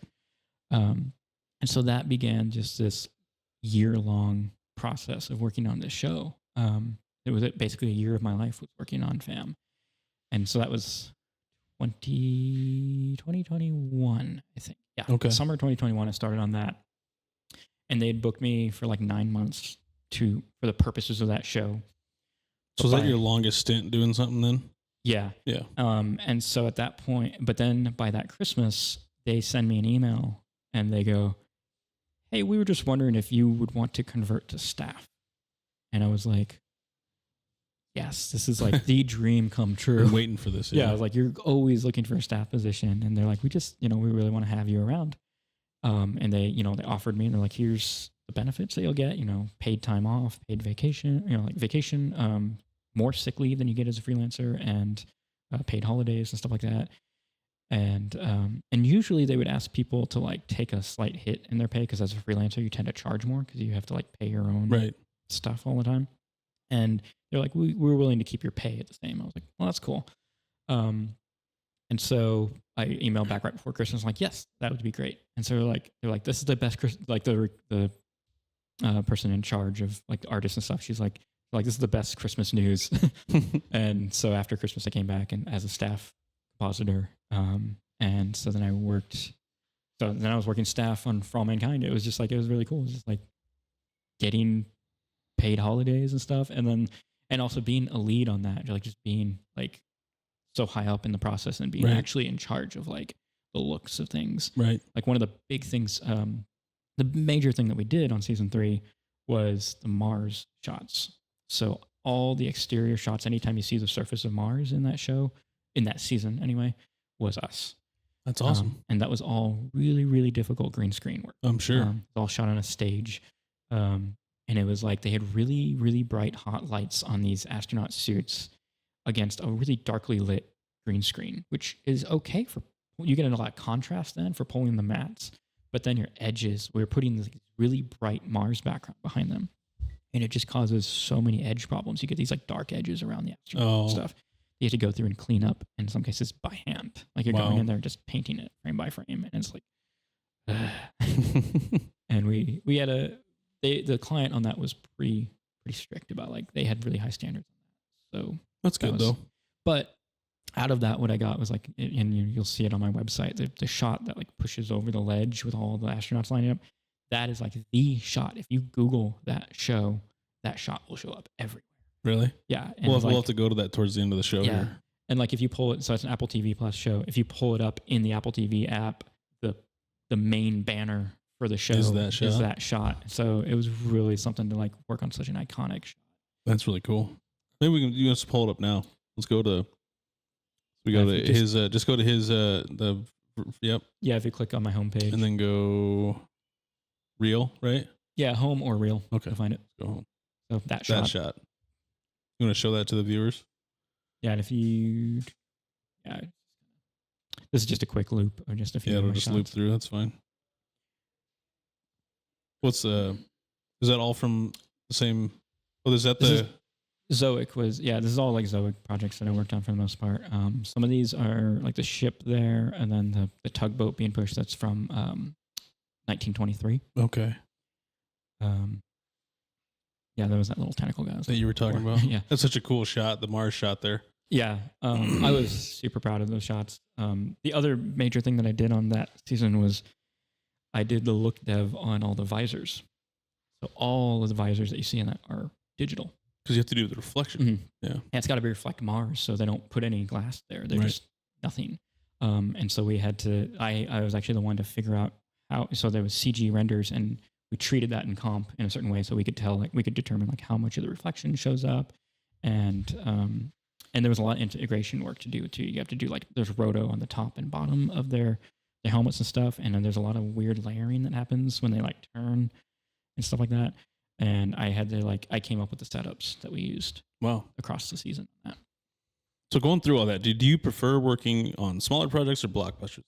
Like what's or like TV shows or? I actually I always wanted to work on feature films. But I grew to love TV, particularly streaming TV, because it's kind of a little bit of both worlds. You get kind of the quality of feature films. Like there's not a lot of difference between a feature film and an Apple TV show or HBO or Netflix or something. It's the same people doing it. Yeah.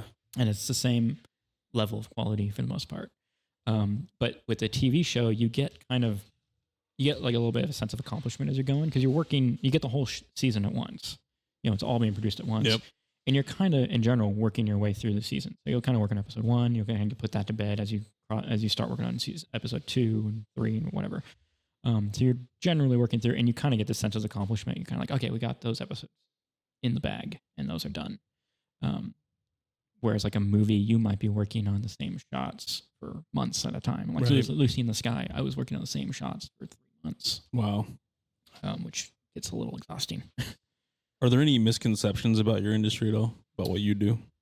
I would say there's a lot, especially right now with AI. Yeah, it's kind of a big thing for artists and stuff right now.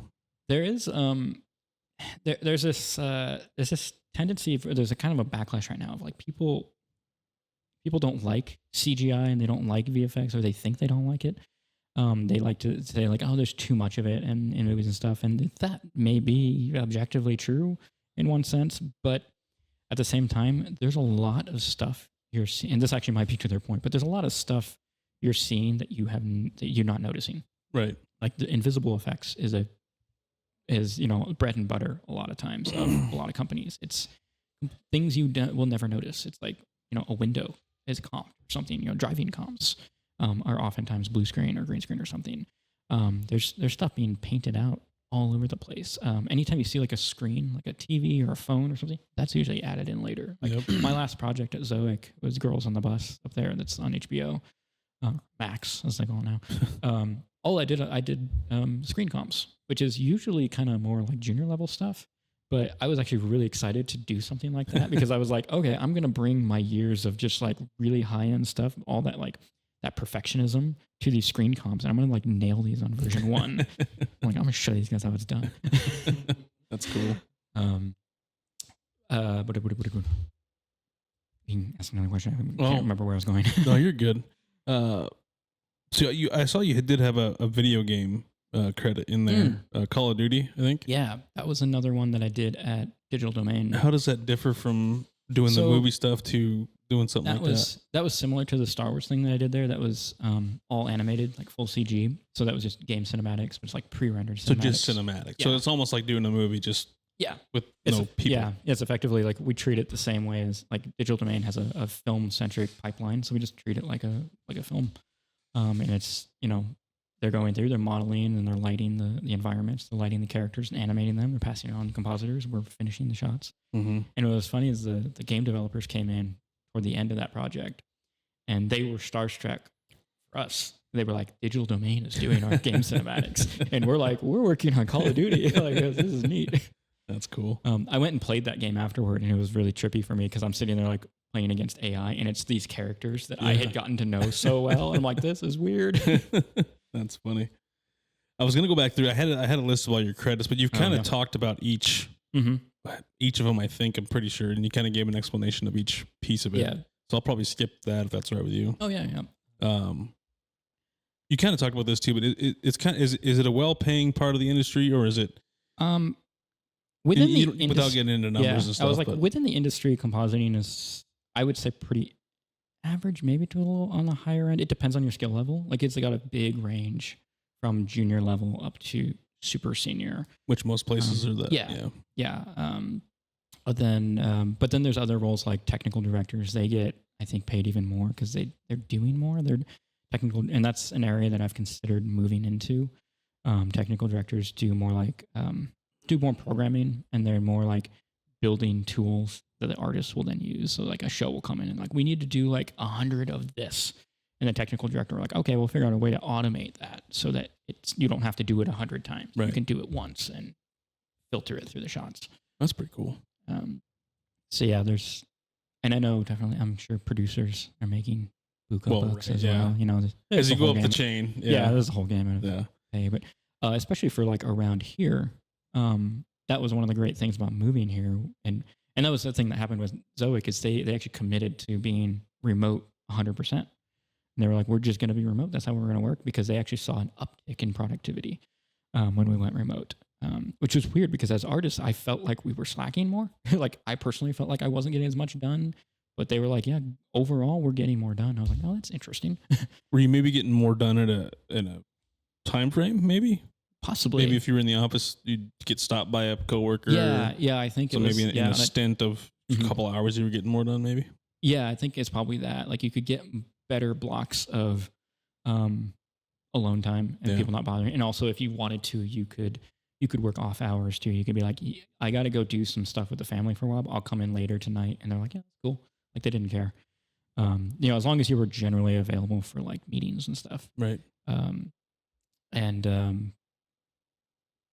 Yeah, so like it was great, like getting to live in Norfolk and make LA wages. It was quite cozy for a while there. I'm sure. I don't know if we want to get into how that story ends yet.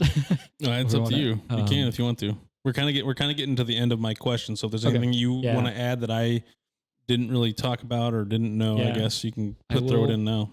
I will mention just real quick. I did my crazy stuff was at the end of For All Mankind. I had another bump up to the comp supervisor had to go, like he had to leave early on that project. Like he couldn't finish it out. Oh, I did. Yeah, you do have comp supervisor. Yeah. So that was again, this 1 week I was so burnt out. I had just finally delivered my episodes that I was really in charge of.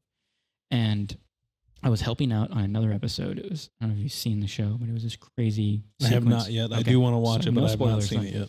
But there was this insane sequence that happens in episode 8, and I was helping them with some of those shots. And then there was a shot that I was helping them deliver, and we were on a time crunch. Like it needs to go out by like 8:30 or something.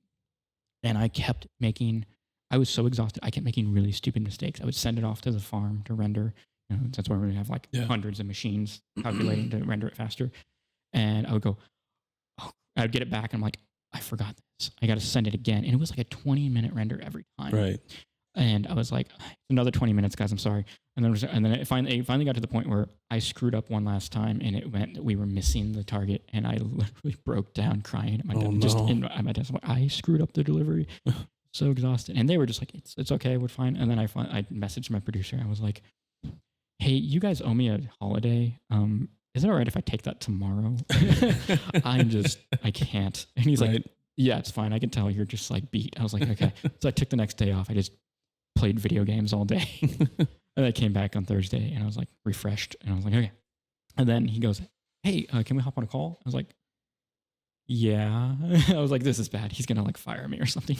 And he calls me and he goes, so I was just wondering if you, so Mike D is out. Would you want to jump up to comp soup for the last episode? You're not getting fired, but you get to move up. It's like, just play the role of Mike D for the last episode. I was like, what? I was like, I thought you were like going to give me crap. He's like, no, you've been working hard. He's just like, you have the right temperament. You're a little sarcastic, but you have a great eye for detail and stuff. And you know the show, you know the client, you know what needs to be done. I was like, I'm so dead. So why not?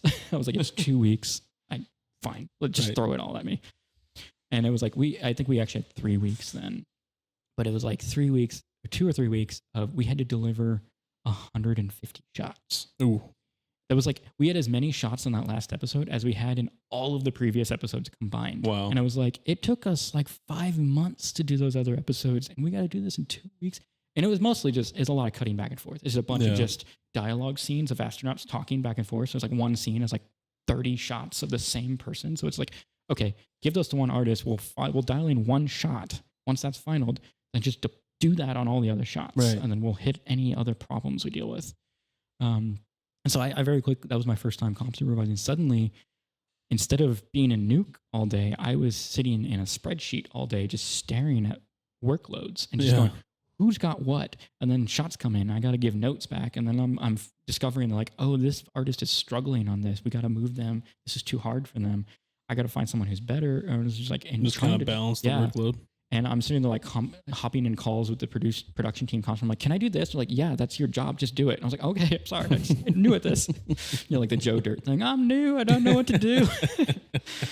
And so I was just like, I got to the end of the first week and I felt like I'd been hit by a truck. Because I was just like, it's just a different level of stress. Because suddenly, instead of like you're worrying about your shots, you've got the whole episode. Everyone's shots are on your shoulders. And you just mentally and emotionally feel the pressure of everyone's shots. A lot of people don't understand the difference between operator, or worker level to management level. Yeah, a lot of times, you just see a guy not really doing anything, but then other times, like, well, he's doing everything. Yeah, I have a newfound respect for management. Yeah, and also sometimes it's a little much, but sometimes it's like, come on. I also can spot bad management too. Yeah, and just like, okay, you as a manager, you should be taking all responsibility. And I learned from supervisors, and my take is when I am in that role, you give all credit to the artist and you take all the blame.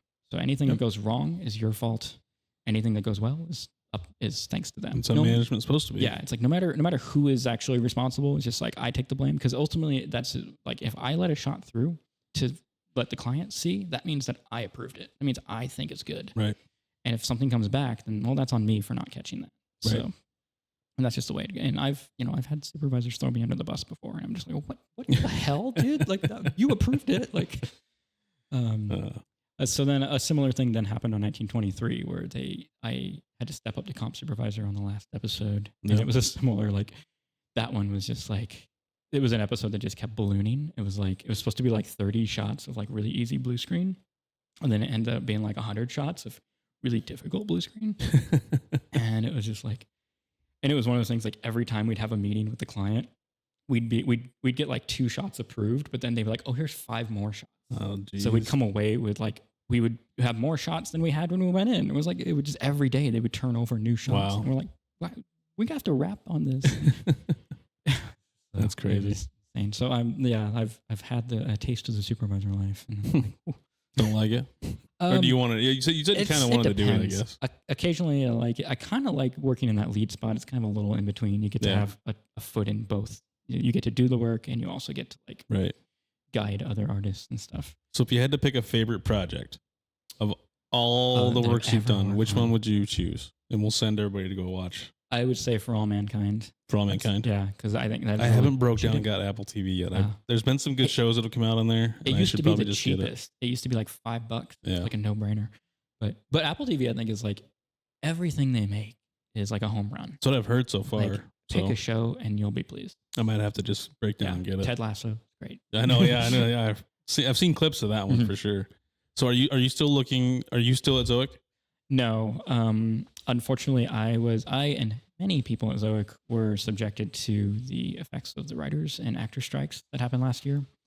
That's probably a whole nother podcast we could get into. That probably is. Yeah, we may have to save that for another episode or something. So yeah, I've been. I totally forgot about that. Yeah, actually, I've been freelancing for the past year. Like I'd worked on The Shift and stuff, and I just signed on to their next movie. Should be starting. I love The Shift. Really, I haven't one of my seen it yet. It's a great movie. Nice. I need to check that out. I don't know if I've seen that. Yeah, it's apparently an it's really good. Angel Studios movie. Mm-hmm. Okay, Neil Donohue's in it. Yeah. Yeah, that was a fun one to work on. I did that, with my home computer at home. And I just signed on for the next movie. Should be starting next week, I think. So I was really happy about, because I was like going into June going, what do I do? Do I have to get like a real job now? Right. Like, so luckily that came through. So obviously you're still looking at staying in the industry. For the most part, yeah. I'm looking to maybe try to shift gears a little bit, and I'm also polishing my web development skills so that I can kind of have a fall. Oh, that's kind of cool. So yeah, I just started. You're starting to sound like the perfect person that we need for the podcast. That's what you're sounding like, right? To be honest with you. Yeah, if you need some web help, and give me a couple more weeks to kind of get back into the groove, I might. You're going to be hearing from me a lot in the next couple of weeks, probably. Nice. So is there anything else? We kind of talked a lot about your career path, and we can always bring you on again. We'll have to do the whole thing about the writer's strike, because I'd like to hear a lot more about kind of how that went down, and AI too is an AI. So we can do another episode of writer's strike and AI. Yeah, that would actually, because we're pushing up on 2 hours here. Yeah, I wasn't looking at the time, but yeah, we've been trying to keep. So we had a couple episodes go like 3-4 hours, and we're like, that is kind of like it's kind of pushing it. So yeah, as long as you're okay. Is there anything else you want to get out as far as your work, or before we get into the juicy questions? I would say if anyone's interested, just hit up my website, natecaauwe.com, and that'll get you to my other stuff. Like go to the videos thing that sends you to my YouTube. Right. You can see my demo reel if you have a need for a compositor. It's great work. Yeah, definitely check out the website. It's a great website, and all your socials are on there too, right? Yep. Yeah, I actually just refreshed it, tweaked it today. I added my Threads and LinkedIn on there. Awesome. Made sure it's all up to date. Cool. Well, again, I enjoyed the one video that we obviously I've watched all of them. Did you guys enjoy the sister squirrel? It's awesome. Thank you. No problem. So, with it being an election year, how do you feel about where the state of our country is right now, and do you feel that we are being well represented at the federal and state levels? No to the latter, which I think is probably what a lot of people feel. I am more left-leaning. I'm a registered Democrat.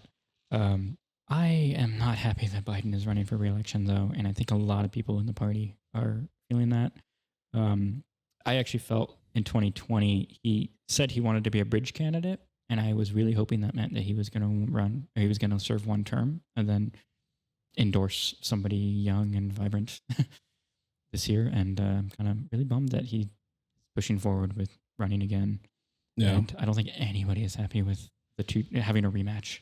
Yeah. I think everyone's exhausted by it.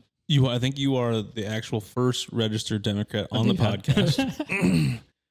So the question I want to ask you is, so obviously you don't want Biden. Who do you feel in that party could come up to and maybe bridge the gap between the two parties somehow? On that side. It's almost cliche, but Gavin Newsom I thought would have been a pretty decent. But yeah, I know a lot of people. He's California governor, so I know a lot of conservatives are like, no. Yeah.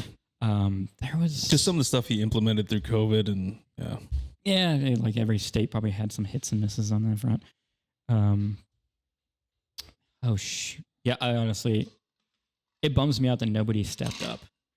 Like all it took was somebody doing it. Yeah, like somebody could have just stepped up early enough to actually go through all the paperwork that needed to be done, and it was like basically everyone just kind of like fell in line. It was like, oh yeah, we'll give Biden because he's the party leader. It's like there's no reason that he has to run for. Like he could have been challenged. Like it's possible, and I'm kind of disappointed that nobody did.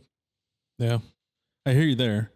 And we say all the time, like obviously, we are going to obviously be on Trump's side, but I'm 100% even like I'm not opposed to the rematch. Oh yeah, I'm not opposed to the rematch. I just that's where I'm at. Yeah, it's an interesting bit we're at in history. Like I think it's the first ever time that we have essentially two incumbents running. Like you have two people who have a record. Yeah, and it's like I don't think we've ever had that before. Yeah, we had 8 years of Obama, 4 years or three. I'll give you 3 years of Trump and 4 years of absolute disaster from Biden. So yeah. So now on the same topic, do you feel the two-party system that's in place still works in today's time? Yeah, I don't think it's really working. I think what I really get bummed about is how there's no room for moderates. There's no room to be in the middle, and like it's like so many, like it's almost like Democrats have positioned themselves on one side of an issue just because Republicans are on the other side of an issue. It's on both sides, but yeah, it happens both ways. It's like, and I feel like you'll find people in both parties that agree with stuff that the other party thinks about, like nuclear power. It's like Democrats are against it just because Republicans are for it. It's like, that's actually like, I'm a huge It's the safest energy there is. This is the best option we got right now. Like, it's amazing. Like, and like some of the newer technology with nuclear power is amazing. And it's just like, and we can't do it because Democrats are against it. It's like, what are you talking about? That is the most environmentally friendly thing we can do at the moment. It's absurd. We've always said if we ever, like you're sitting here, we could bring up 5 topics and we could probably come to somewhat of an agreement on it. Most likely. I think so. To an extent on what you can pick a Republican topic and a Democrat topic, and we probably have somewhere in the middle we can. Yeah. And that's how most of the country is until you get up to the federal government. And then it's just both sides, What's bizarre about it is like the things that happen at the federal level probably affect people the least day to day. And it's like our like the level of what we care about is like, we care more about the stuff that doesn't actually affect us, whereas like we should be paying more attention to like our local elections and the local decisions. I would disagree that it affects us less because we're just literally talking about nuclear energy. Yeah. And the energy costs, since that's a federal level issue, literally it severely affects us at a base level right now. Right. Like where we could come to that agreement, and like what we're talking about is like we could come to somewhere where a somewhat of an agreement, but it seems like they play politics at the federal level to push us out. Yeah. Like they'll fight against each other, but they're going to agree behind closed doors. They're going to find the worst thing possible. Right. For the rest of the country. Vance calls it the uniparty up at the federal level. They're just all in agreements with each other and they'll act it out on stage and then behind closed doors. Yeah. Back end deals. And but you're right. Talking about local elections. That was one thing we did on the podcast was making sure that everybody was somewhat informed of every candidate that was going through that would come onto the podcast. Because the local level is where it all starts. Yeah. So, anything else you want to get in on politics? Or that was, we could probably do it again. I didn't want to berate you too much while you were here. No, it's fine. Have you talked yet on the podcast? Again, I know you were talking to Justin last week about possibly, with Trump, because we didn't have the verdict yet last week. Not when we talked to Justin, no. Yeah. So we have another show called Useless Assumptions, where we get into politics and news and things. So we did talk about it on that one. I'll give that a listen. Yeah, it's a good one. Mm-hmm. I was actually pretty shocked. I was expecting a hung jury. That's what we thought too. So what? Let me get your thoughts on that. So in general, do you feel it is somewhat of a show trial? Yeah, that particular trial is like, on the surface, it's like, who cares? Yeah. If you really get into it, it's like, okay, I see where they were going with it. It was like, it's not, because like people go, oh, so now it sounds like we want to get on his case for paying hush money to a porn star. It's like, well, that's not even what the charges were. It wasn't what it was. Yeah, it was he falsified business records in order to cover up the payment to the porn star for the purposes of hiding it from voters. That's what made it bad. But also, I still don't care about that. I'm more concerned about, that's what they claimed it is, and that's not what it was. Yeah. I'm like, it was a unanimous guilty count on all 34 counts. They must have had some solid evidence. Like, I wasn't in the courtroom, so I don't know. All 34 counts were the same payment. Oh, is it? Yeah, I don't know exactly. So they just changed it. So like one count was the check. One count was the check stub. One count was Cohen's paperwork. One count was a book that went on a bookshelf. One count was a book that went to the tax accountant. Gotcha. Like it's all bullshit. Right. Like 34 counts. It's literally one count that they charge it 34 times. Like an apt comparison. I thought, I was like, well, they didn't send Al Capone to prison for his crime. Yeah, they got him on tax evasion. So it's like, I guess it's kind of, but whatever. He's not going to go to jail for this anyway. And actually, the penalty was the tax charge that they argued was he overpaid in taxes, which isn't illegal. Yeah. So that's completely legal. Yeah, unless you live in New York and you're a Republican. Yeah. The bigger case for me, like the bigger problem was the classified documents. I feel like that was more of a slam dunk thing. But it's like the problem with that one is it's the judge is presiding over it is a Trump appointed judge who has no experience with that type of case, so she doesn't know what she's doing, and so she's basically just slow walking it. And what's your thoughts on Biden having classified documents then? Well, it's a little different because like what happened there was Biden. They discovered that Biden had some documents, and they were like, he immediately gave them back. With Trump, he was like, no, these are mine. And he resisted and basically forced their hand to have to go raid Mar-a-Lago to get them. To an extent, but he can declassify them. Right. But there's a process he has to do that. Yeah. Joe Biden has never been able to have classified documents. How so? He's never been the president. You can't have them yourself. But the vice president has... No, you can't. You have to go through the SCIF to get them, and you can't take them out of a SCIF. The only person that can have classified documents on their person is the president, and he's allowed to declassify. Well, not his person, they were just like in storage.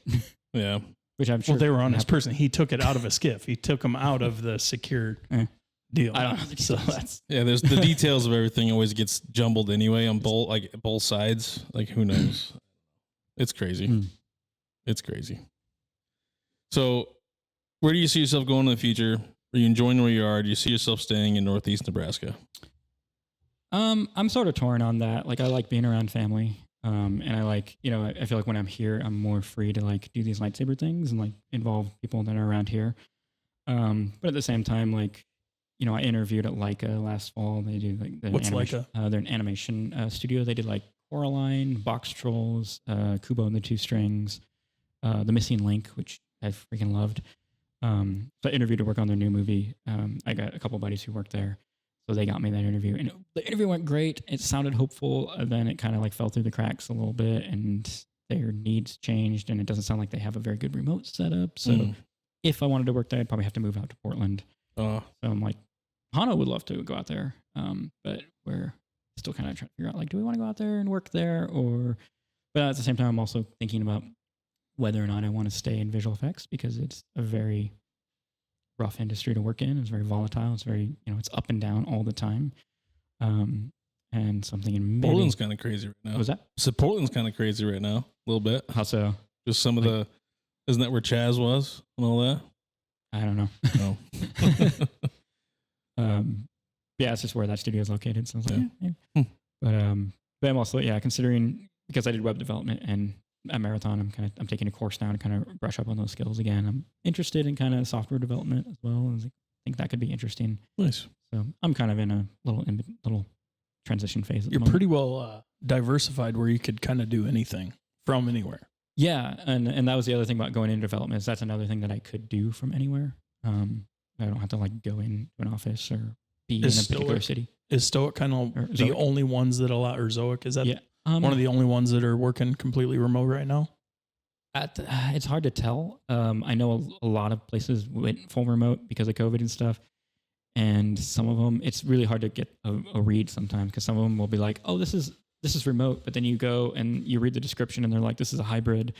And then they might tell you, no, this is actually in office. And where you have to relocate. Yeah. And it's just like, can you be upfront about Just it? tell me if I can live here and work for you. Can I remote in? Like I worked for Frame Store for a little bit, for like a week and a half, and they were remote. They just sent me, but they used the same software that Zoic used. So they literally just sent me their login information. So I'm like, okay, log into, and now I'm connected to a Frame Store workstation. So that was pretty cool because I came in, I was senior enough that they trusted me to just come in and they're just like, we need these shots finished. Do it. They didn't have to like guide my hand or anything. Yeah. And the biggest part of the remote work is trying to upload the files and then obviously render everything. So the way we do remote in VFX is we do like a remote workstation. Okay. So we run software that we actually remote into a workstation out there. Got you. So it's just sending an image back to our monitors and then sending our. You're doing all the work. So like there, all the server work and everything is on house, so it all stays there. So okay. I wondered how that was kind of. So it's as if you're working there. So you're on their local machines. You're on their. That makes a lot more sense. I was figuring you were having to. Send stuff files back and forth. Yeah, stuff like the shift, and then their next movie I'm working on. That is like they send me the footage, and then I have to. So that is a little extra time. But I've got Allo fiber. I was gonna say you're good there. Yeah. Actually, I took an upgrade with internet when I moved back. Yeah, I'm sure. That's good. Mm-hmm. That's awesome, man. We'll definitely bring you back. I do want to talk. I wanted to get into those couple things, and maybe we'll bring it. I want to do maybe if you're willing to have some topics ready, and we can discuss some of the political stuff back and forth. And, yeah, sure. Be a little more prepared. yeah. If you're cool with that, anyway. Yeah, probably. Awesome.